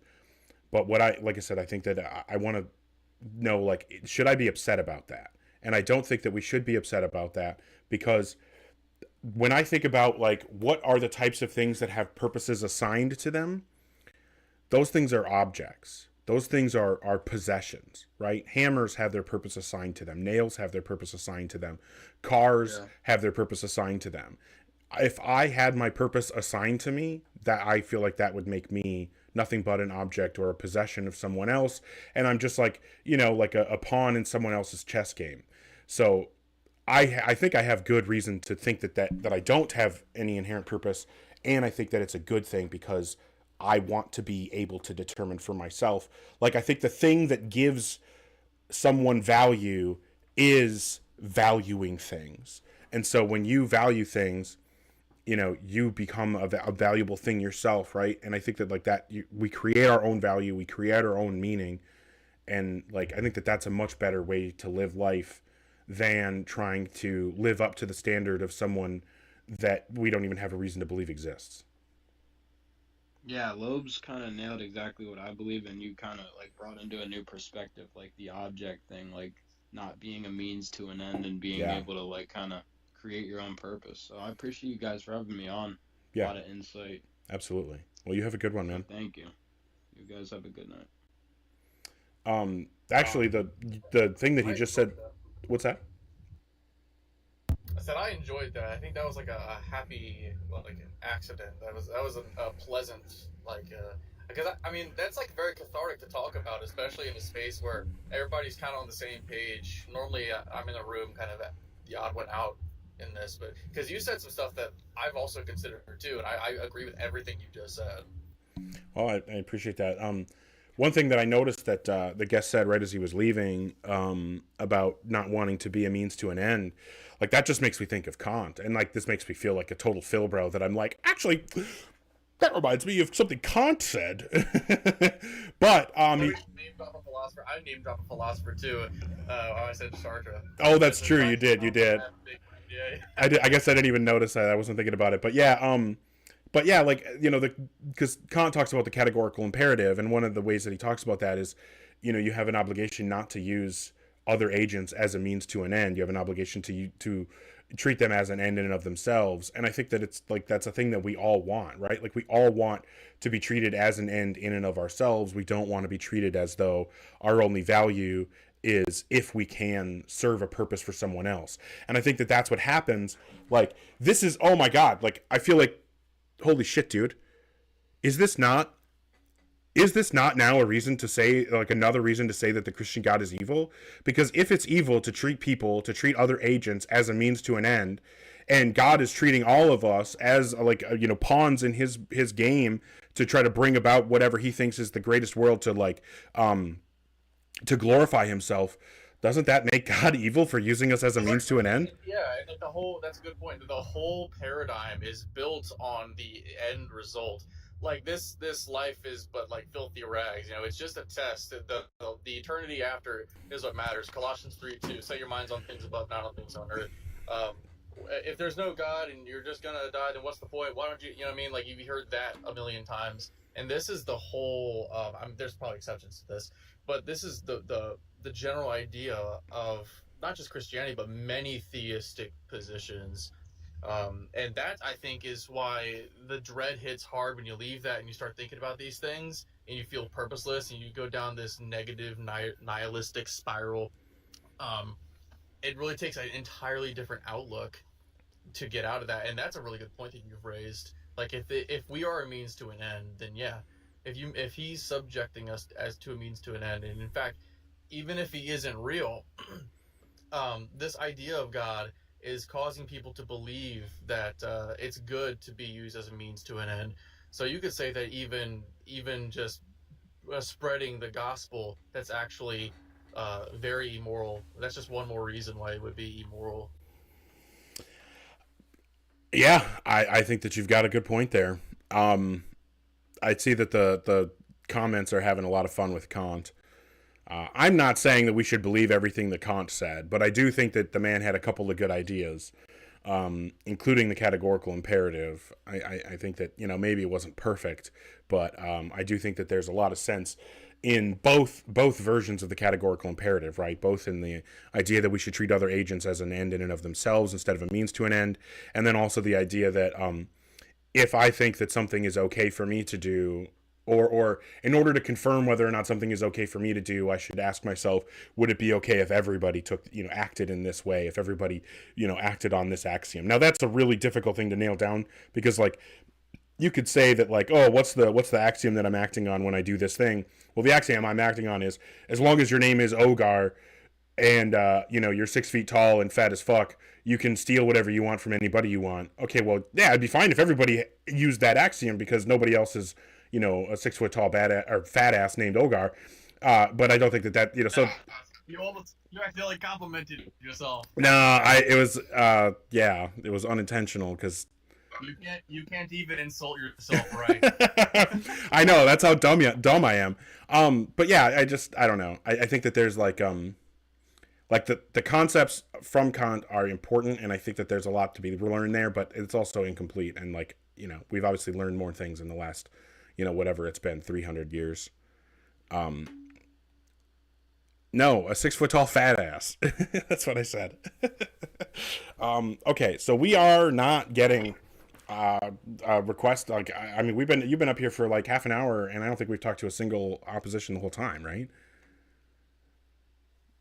No, I was excited for the potential with the last, but I think the last conversation was really fucking fun. It's a lot of opposition only for the two of us for most of the time, so that was refreshing. But yeah, there hasn't been a single one. Oh, Ross Soul said he needs a minute, and then I guess he's gonna come up. Well, he was talking big game. Yeah, he just requested.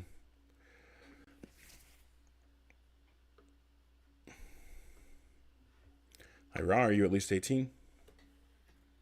I am, yeah. Okay, what God do you believe in? The Christian God. Cool. And what would you say is the best argument or evidence that would provide rational justification to believe in God? There's a ton of positive evidence and no defeaters. That's what makes me think that the Christian God is true. I didn't hear what you said. There's a plethora of evidence and zero defeaters to the Christian God. So that just tips the scales for me that because there is positive evidence and no negative evidence, that I'm rational in believing the Christian God is true. Sure. So if I... What's that, Lobes?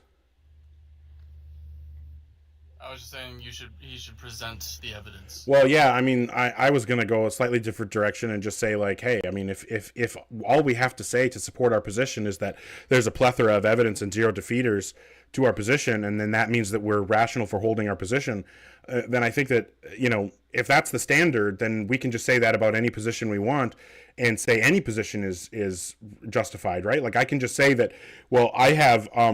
a plethora of evidence and zero defeaters for the position that Rasul is actually an atheist troll who only makes such bad arguments because he wants to make theists look bad. So now I must be rationally justified in believing that to be the case, right? So you think that's considered a plethora of evidence? You just saying some random shit? No, I just said the exact same thing you said. I said there's a plethora of evidence and zero defeaters to my position that you're an atheist troll who's only giving such a bad argument because you want to make theists look bad. So since I have now made the claim that there's a plethora of evidence and zero defeaters, does that mean that I've supported my position? No. You can ask what the evidence is, but I don't. Oh, so hold on. So what you're saying? So what you're saying? No, hold on. So what you're saying is that if someone was to ask me the support for my position, and I told them, well, there's a plethora of evidence and zero defeaters for my position, you're telling me that wouldn't be providing support for my position? No, that's a conversation starter. So I just want a yes or no question. I just want a yes or no question. If someone asks me I just want a yes or no I want a yes or no answer. If someone asks me what's the support for my position, and my response is there's a plethora of evidence and zero defeaters for my position, have I supported my position? What's the argument that I should give you a yes or no response? Okay, fantastic. Absolutely. Cool. I mean, hey, if you don't want to have the conversation, that's fine. You don't have to be here. It's a conversation. Well, I think Russell's right. Like that thing is like obviously not a good argument.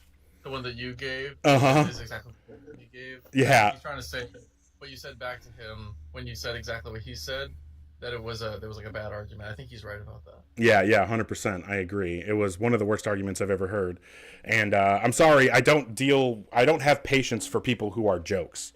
That was like, if you can't engage with enough honesty to actually like see the problem with what you're doing, then I don't know what to tell you. But hey, maybe we actually have somebody who wants to have a good conversation.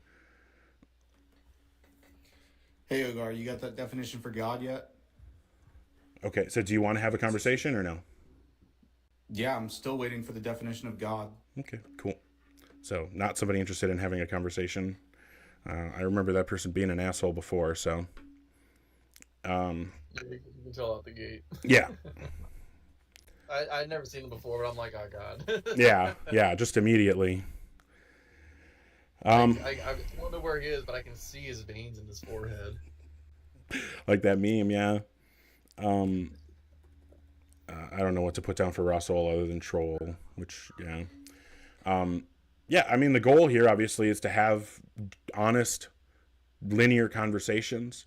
If people aren't able to answer simple questions about their positions and aren't able to, support their position, I don't know what the point would be to have the conversation, right? I mean, the point of the conversation is to see whether or not there's support for the position. And when asked to present the support for your position, you don't present support for your position, and you can't even acknowledge the fact that you didn't provide support for your position. I don't know what to do. Not a lot of places to go there. But if there is anyone who is 18 plus and not only physically, 18 plus, but also mentally an adult, I would appreciate if you could, come up and provide the argument or evidence for your position, right? They should be physically 18 plus and mentally at least 35, I think. I mean, that would be preferred, that's for sure. But let me see.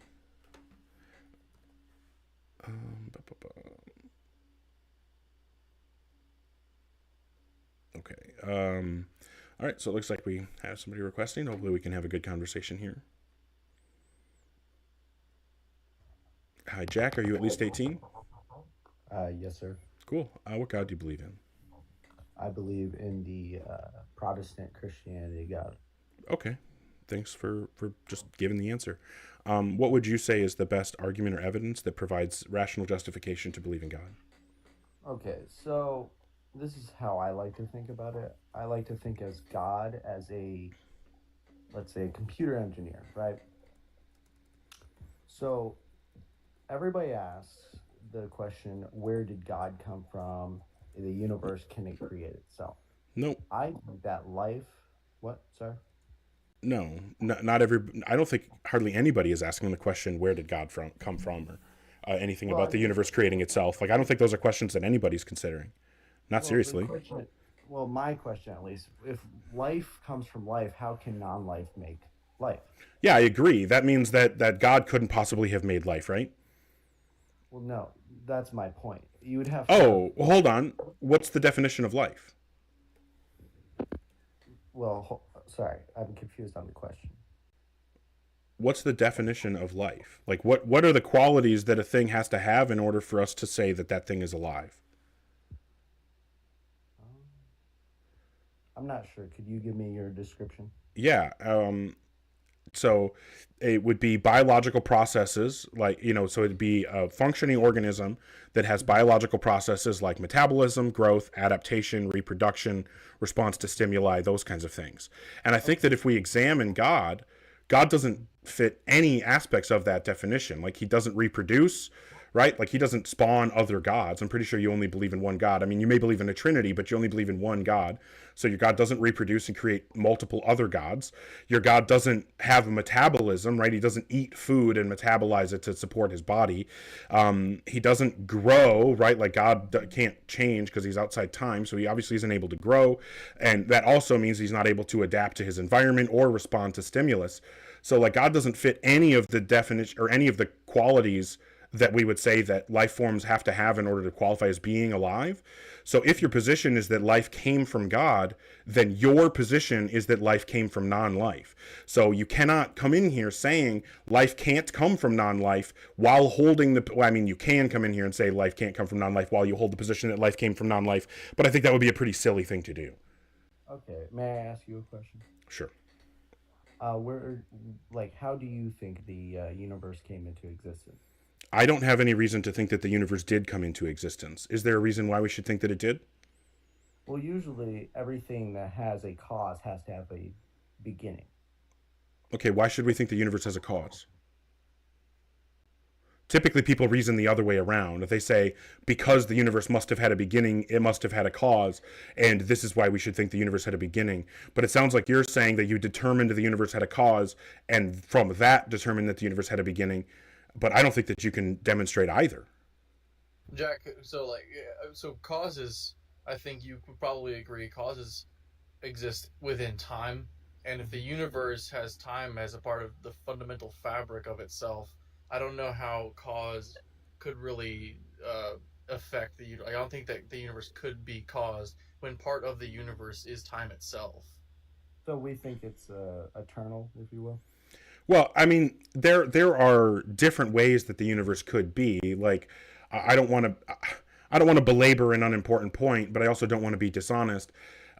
I believe in what's called the B theory of time. So I think that time, like all moments in time, are equally real. They're just at different moments in time, just like all locations are equally real. They just aren't in the same place.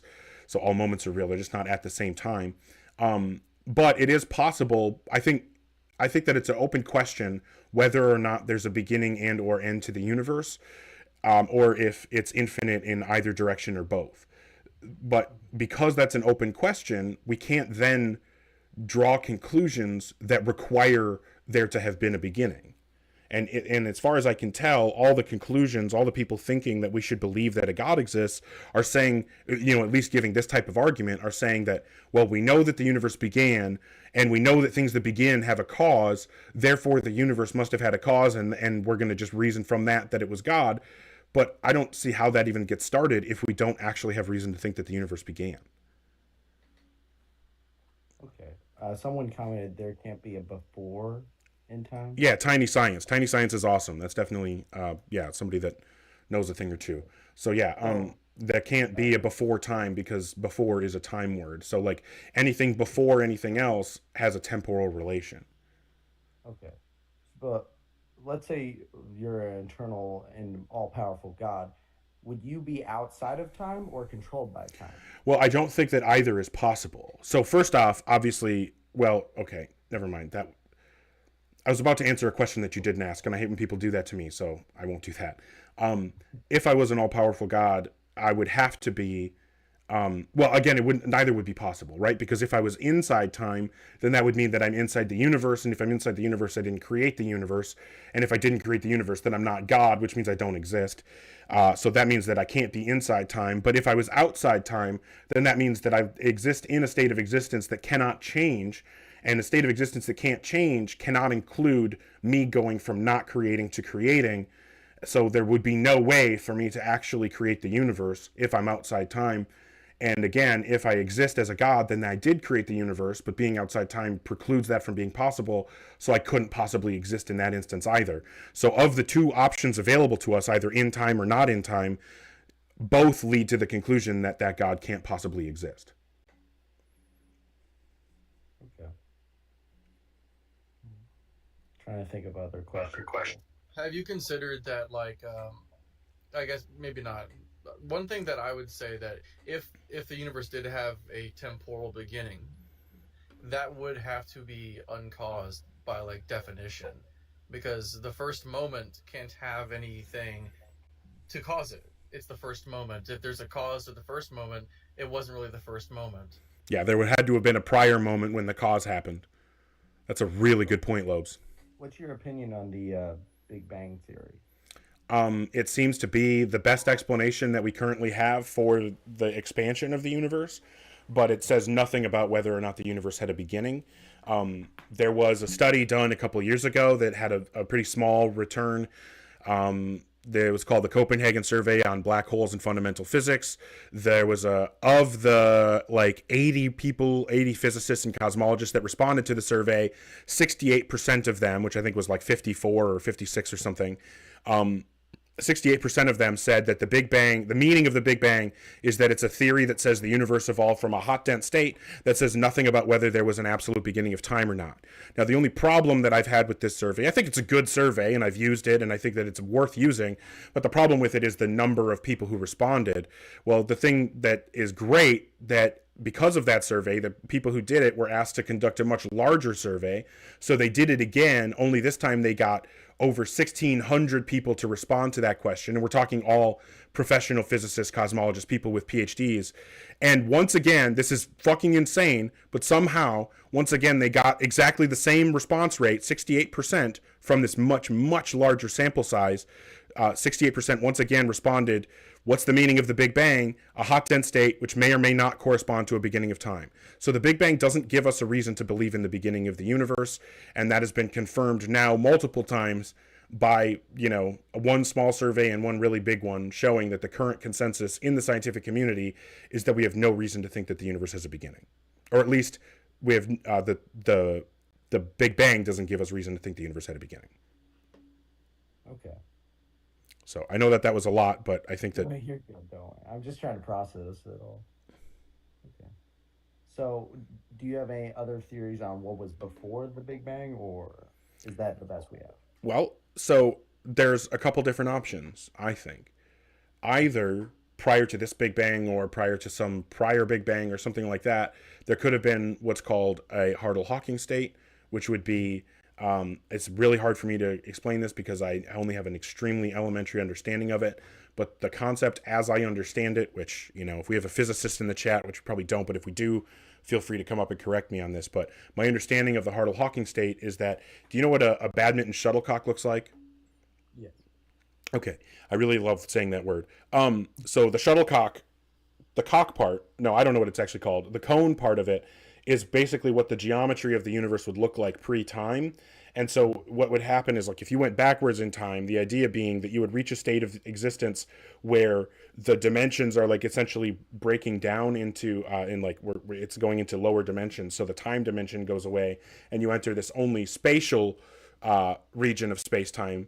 And if you follow the geometry of that, it would spit you back out into the timed version of reality. Now, do I understand what the fuck that means? No, I absolutely don't, and I'm not going to claim to. However, what I do understand is that that is actually a viable model of, a potential beginning of the universe. That would be what I was talking about before. You could have a B theory version of the universe where there is a first and or last moment that would, be, have one of those Hartle-Hawking states at one or both ends. So that's a possibility. We don't know whether or not that's the case. Another possibility would be something like an infinite universe. A popular version of that would be something like the Big Bounce, Big Crunch model, which is, on the table. It could be the case that, the universe is in a hot, dense state. It expands, gets really big for a really long time. And then eventually the expansion slows down to the point where gravity takes over, and then it comes back in, returns to a hot, dense state, and then starts expanding again. Now, that's possible. And if that's the case, that is something that could have potentially been going on infinitely long into the past and could potentially continue going on infinitely into the future. So I think that, these are all open possibilities. I don't personally take a position on which I think is the case. I kind of lean toward the idea that the universe is infinite, but I am acknowledging that I don't have enough knowledge or understanding to really be able to give an intelligent reason why I think that position is more justified than, one with a Hartle-Hawking state at the beginning and or end. Sorry, again, I know I ramble a lot. I'm sorry. I'm just trying to genuinely answer the questions. You're good. I appreciate that. I have a question. Have you considered a god? Of course you have, but which god and how do you consider it? Well, I'm willing to consider anything. So I've looked at arguments for gods from every religion that I've been able to get an argument for their god. And I just have never encountered an argument for a god from any religion or any non-religious source that actually provided justification for me to think that the conclusion God exists was warranted. Did you grow up atheist, or did you grow up a certain way? I grew up Christian. Okay. And if I may ask this, sorry if this is personal, when did you separate from Christianity? 15. Okay. And what is it like a 0% chance that there's a God, or is it absolute there's no God, or is there a slight chance that in your mind that might be a God? The push my glasses up answer that I want to give is I think the probability is asymptotically approaching 0. But the actual normal person answer would be I just think that I've genuinely honestly spent the last 25 years, I'm 40 years old. I first encountered questions about my faith when I was 15, and I've spent the last 25 years since then honestly and genuinely seeking truth. That is my, I have no allegiance to atheism. I have no allegiance to science, outside of, that it seems to be a reliable pathway to truth. I have no allegiance to anything other than truth. And whatever gets me to truth is the thing that I'm going to pursue. Whatever position I think is most justified as being likely to be true is the ones that are the ones that I'm going to want to hold. And if I if I think that there's justification for a position that I don't currently hold, I'm going to look into it until I can either demonstrate that that justification is faulty and doesn't warrant accepting the position, or until I have become so familiar with the justification for the position that I become convinced of it. And I'm not going to shy away from any potential position because I don't know right now what I'm wrong about. I know that it would be insane of me to think that I have only true beliefs currently. So the odds that some of my beliefs are wrong seem to be extremely high. The problem is I don't know which of the beliefs that I hold are the ones that are wrong. So the only way for me to ever find that out is to honestly deal with new information as I encounter it, and honestly try to determine whether or not I should update my worldview based on the new information that I've received. So like, yeah, I think that would be, I don't know. I had something similar when I was around actually 15. I questioned my faith because I thought maybe it was something my parents had raised me, and I wanted to do what you do. I wanted to seek the truth. And my dad explained it very simply. He's not a scientist, I'm not a scientist, but he explained it a way that I would understand. He said, and I can't back this up, but this is what he said, is non-life can't create life. And the universe apparently didn't, it had a beginning, the Big Bang Theory, that's what he told me about. And if it has a beginning, then it has to have a creator. So then I asked him simply, where did God come from? And he explained it to me like this. He said, God is like a computer designer. He is outside of time. He can go in and outside of the computer. He's not controlled by the computer. He has no effect by the computer. That's how he explained it to me. So, no, Lobes, do you have a response to that? Yeah. So like the only way I could so your dad is obviously it sounds like he's talking to you from his own bias. He's got these claims. I don't know that he had justification for them or not, but as far as him being some kind of coder or something like that, I think it only kicks the can further down the road, right? Like I like to use the example of a roll of film for a movie where each frame of the film is like a slice of time, and all of those frames, the whole roll of film, they all exist equally. This God could look at the beginning and the end. It could create the film, right? Could create time as we perceive it, but would still be subject to its own time, right? It would have its own meta version of time that it exists within.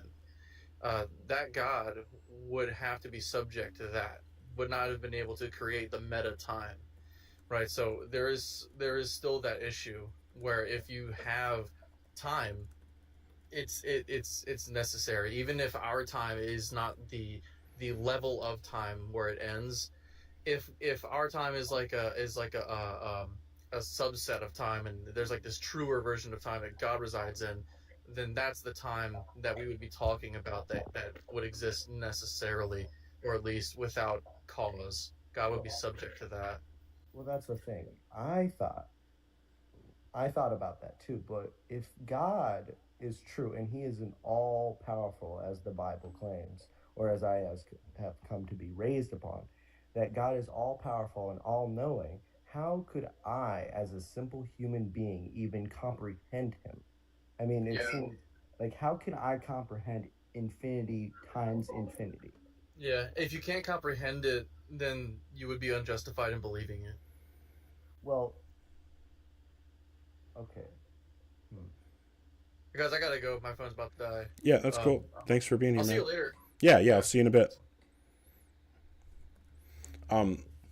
Yeah, I think that Lubs made a good point there, that if you can't explain what something is, to the point of actually, I don't know, if you can't even define what the thing is, then I don't know how you could possibly have justification to believe that it exists. Well, that's why I have trouble believing that the entire universe came from practically nothing. Yeah, but nobody's asking you to believe that it came from nothing. I would say that as far as I can tell, under the most viable views that we have available to us, potential explanations, none of them involve the universe coming into existence from nothing.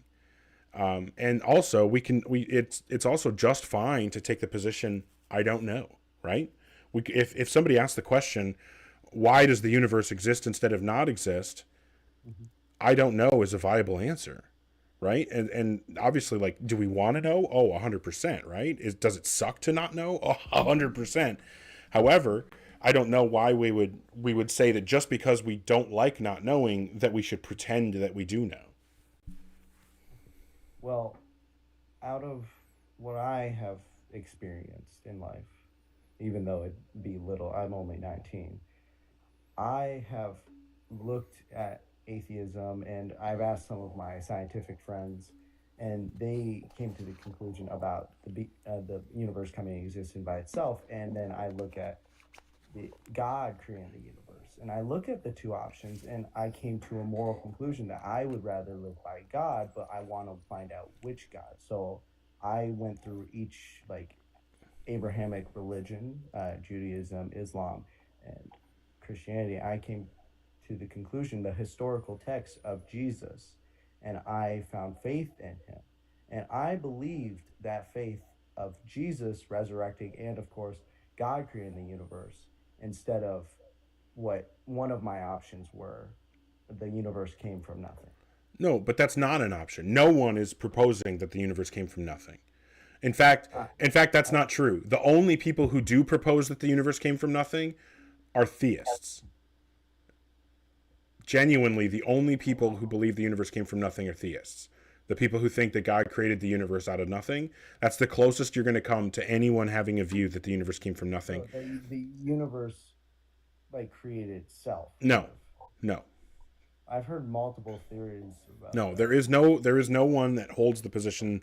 Well, there's no one seriously holding the position that the universe created itself. So you're saying no one or currently is holding that position of the universe created itself, like the Big Bang Theory and all that. Right. The Big Bang is not about the universe creating itself. Okay. Well, that's at least what I've come to. Could you explain the Big Bang Theory? I've clearly heard it wrong then, if I'm believing that. Because I've heard that the Big Bang Theory started off with just a huge explosion, and then the universe came into existence. So yeah, like, I just think that this is a misunderstanding of what the Big Bang is. As I was showing you, the physicists are telling us that we don't have any reason to think that the Big Bang doesn't give us any reason to think that the universe ever came into existence. So that it was always there, that it never had a beginning. Right. So either well, essentially, like, even if it had, I think I'm doubling up here. Even if it had a beginning, like, or how should I put this? Even if it had a first moment, it didn't have a beginning. Like, it didn't begin to exist. So, like, under the conception of, like, a B theory conception of time, we would say that, like I said, like, all moments are equally real. So from the perspective of space-time,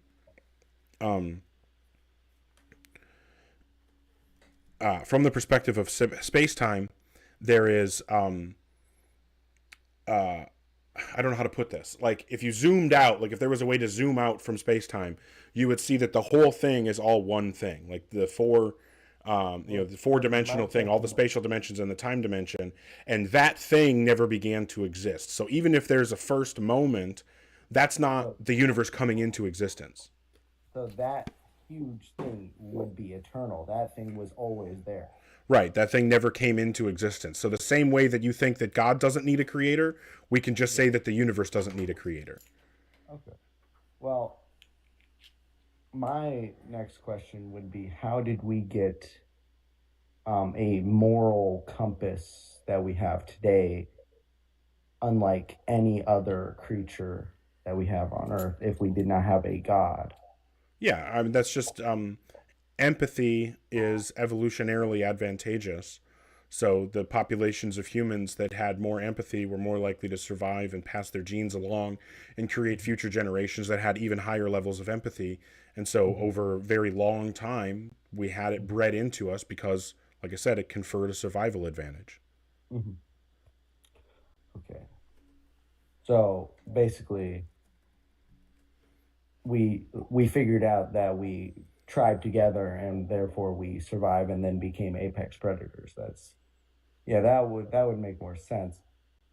Well, just think about it. Just think about it from I- this perspective. Let's say that you have two different groups of people living in two different, like natural environments. They don't have any technology. They don't have anything else other than just, themselves. And, like think about like Native American tribes or something like that, right? So if we have two different that are completely separate from each other and don't have any interaction, one group engages in their environment cooperatively.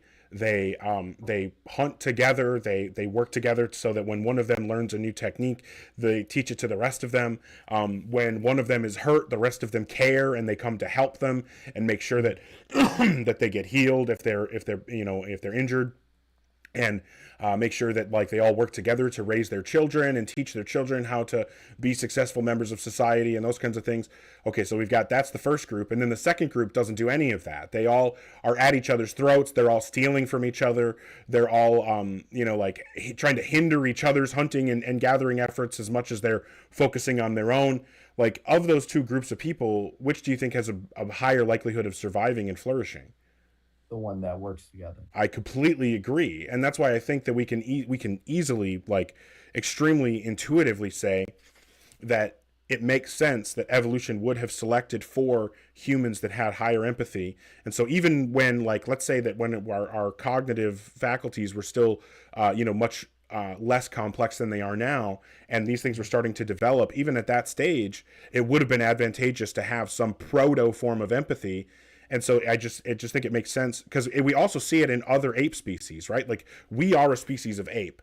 And if we look to our evolutionary cousins in other ape species, we see that they also exhibit moral behavior. And so if we can say that, like, having that level of cognitive ability, empathy is a benefit, then, and we also know that empathy is a benefit at our level of cognitive ability, then it seems like it would have been beneficial every step of the way in between. And so I just think we have really good reason to expect that if evolution is true, then we would have this empathetic, inclination. Thanks for the support, Hannah. And 3 Pips and Tiny Science and everybody else. I never remember to say that, but thank you, everybody. Anyway, sorry. I think under the evolutionary framework, we have good reason to think that we would have empathy and that we would have these moral intuitions and these inclinations to want to be moral. Okay. So, I don't know. It's kind of hard to grasp that the universe was eternal, and the universe outside of the universe, was eternal and always there. But I would rather believe God, first of all, because there's an afterlife and it gives us hope for that, but also because of the evidence of Jesus Christ.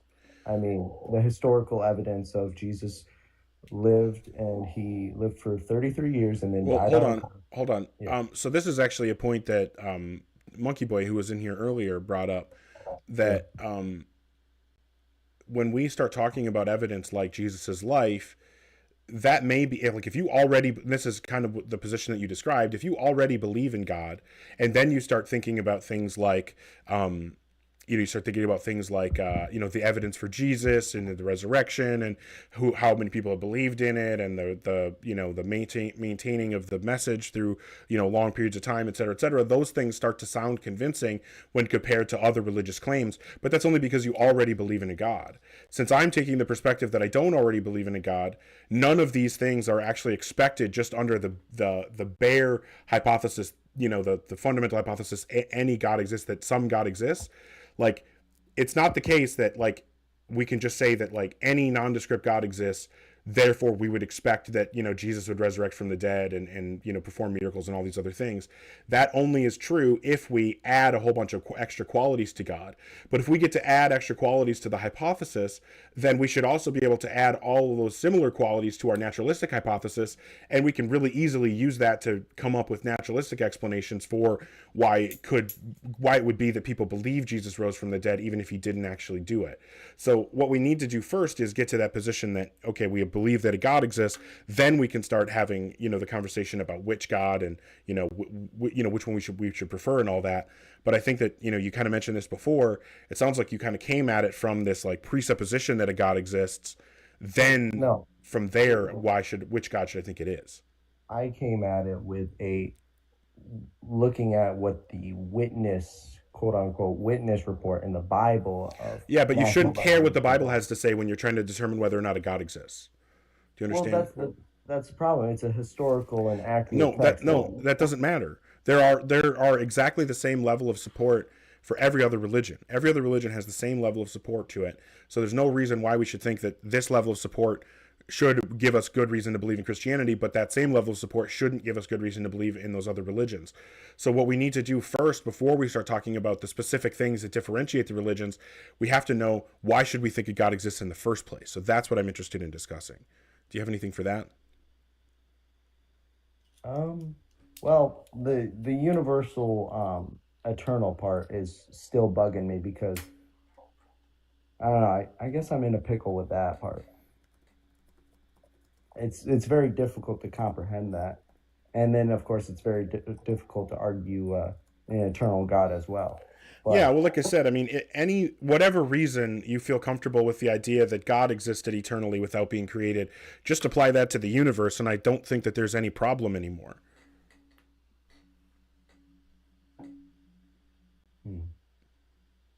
Because and then what we would say is we can compare the views. If we have my view where I can explain all of the data that we have available to us just by appealing to the universe having existed eternally, but the only way you can explain it is to appeal to the universe having existed and a God also existing, then we should just prefer my view on parsimony. We should just say that I have less commitments and am still able to explain all of the data, so my view should be, preferred. We should be. I only have to prove that the 2 points that I have to prove as a Christian is that God exists and that Jesus was God in man form. Yeah, so you have to show that God exists, and you can't appeal to things that are specific to Christianity to do that. Well, sorry, I went off topic with the Jesus part. I was trying to go at the witness part that led me to the conclusion of a God because, well, this man came down and did such and such and claimed to be God, and then there were witnesses of that. Hold on. So I don't know how to. Let me try to see if I can explain this. I'm going to try something here, and we'll see whether this makes any sense.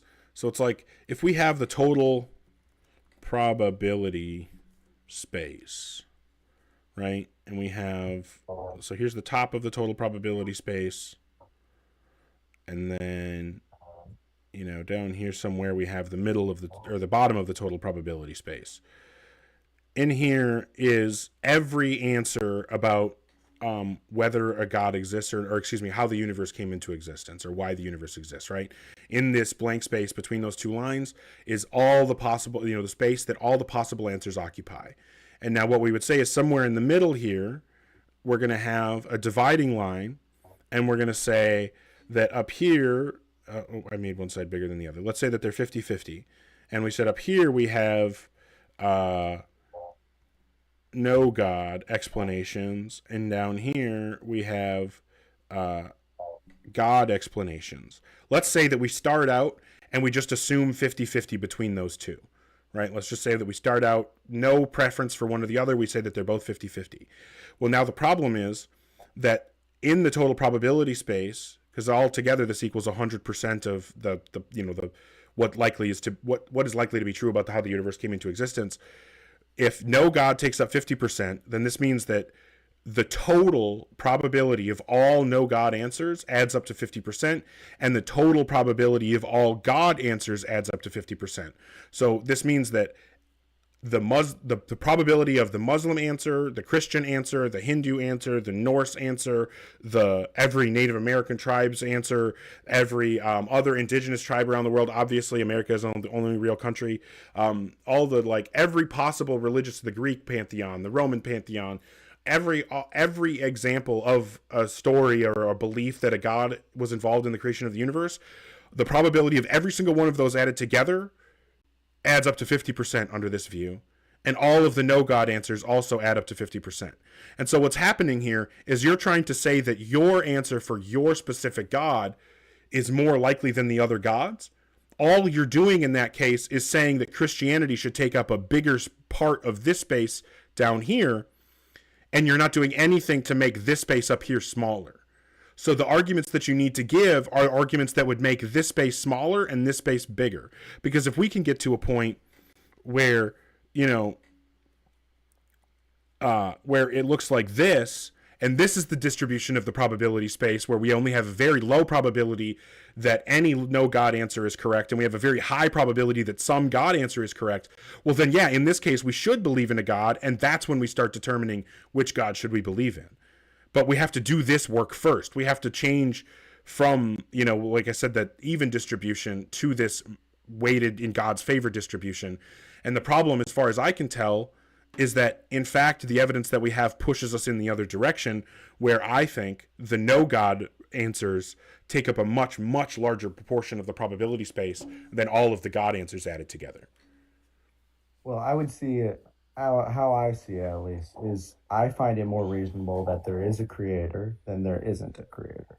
Okay, so in the framework of how I was just explaining that, what do you think it is that should bring that no God probability space down and the God probability space up? Well, there either is no God or there is a God. And I can't, because we can't put God into a glass bottle and try to prove him. If God's real, he's eternal, he's none of this has anything to do. You don't have to define God to me. I understand the concept of God. What I'm asking you to do is tell me the argument or evidence that would raise the probability that a God exists over the probability that no gods exist. Well, I just see it more probable that there is a creator. Yeah, but what makes it more probable is the question. Not do you think it's more probable? Why do you think it's more probable? Because as I've looked at history, that non-life cannot create life. Yeah, but as we already discussed, you don't believe that life came from life. You believe life came from non-life. So if your position is that life came from life. Okay, how is God alive? How is God alive? Yep, give me the definition of life that includes God, all other living things, and no non-living things. Because I gave you a definition of life earlier that I think was a pretty good definition, and God didn't fit it at all. So you must have some other definition of life that you're using.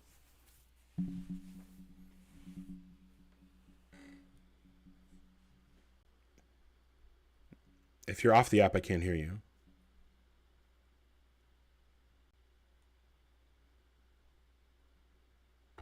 Here, sorry. I'm trying to get to my notes.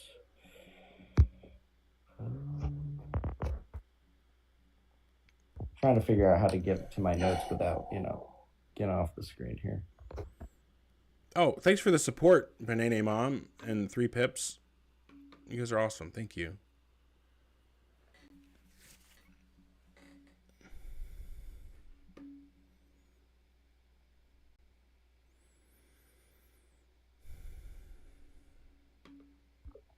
Well, I would put God as life because he is conscious and aware, and he has a moral compass. Okay, but do you think that amoeba are conscious or aware or have a moral compass? Sorry, could you repeat that? Are amoeba conscious or aware, or do they have a moral compass?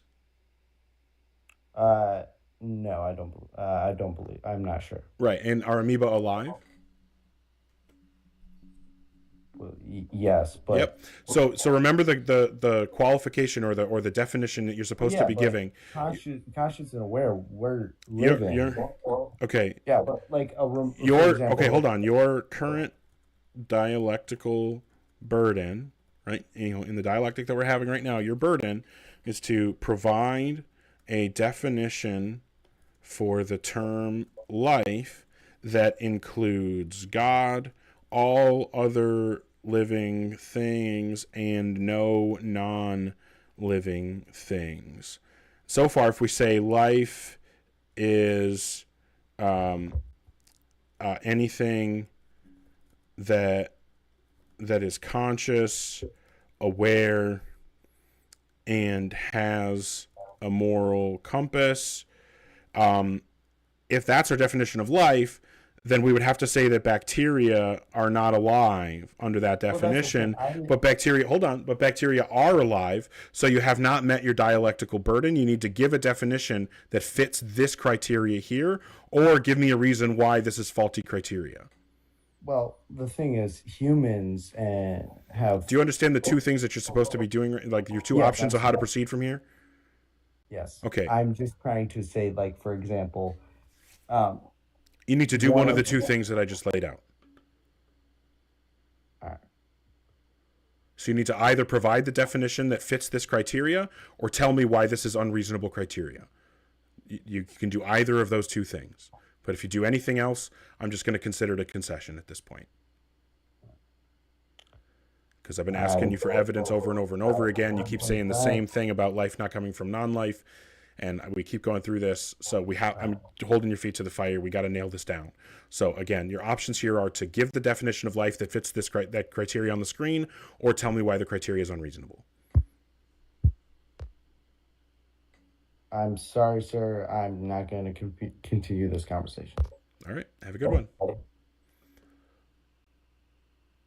I would run away too, because I think the only options left to that individual were running away or giving up his position. And it sounded like this whole life doesn't come from non-life thing was pretty important to his position. So, but I appreciate what seemed to have been an honest conversation. That's always a good thing.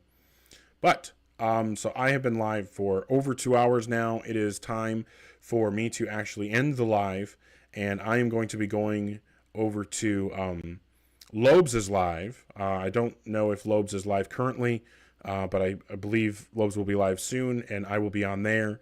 The intention is for me to be over there, having the same kinds of conversations.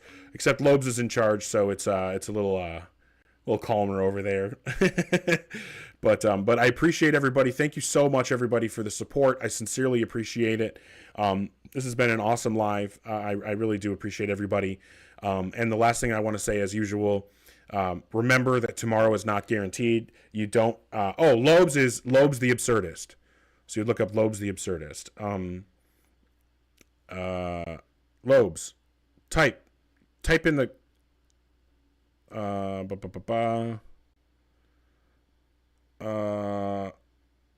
How do I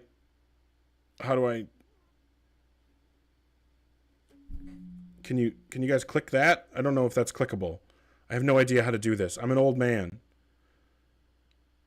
It's just lobes.the.absurdist. LOBES.THE.ABSURDIST. Okay, fantastic. Cool. So yeah, I'll be over on Lobes' live, if not right away, then shortly here.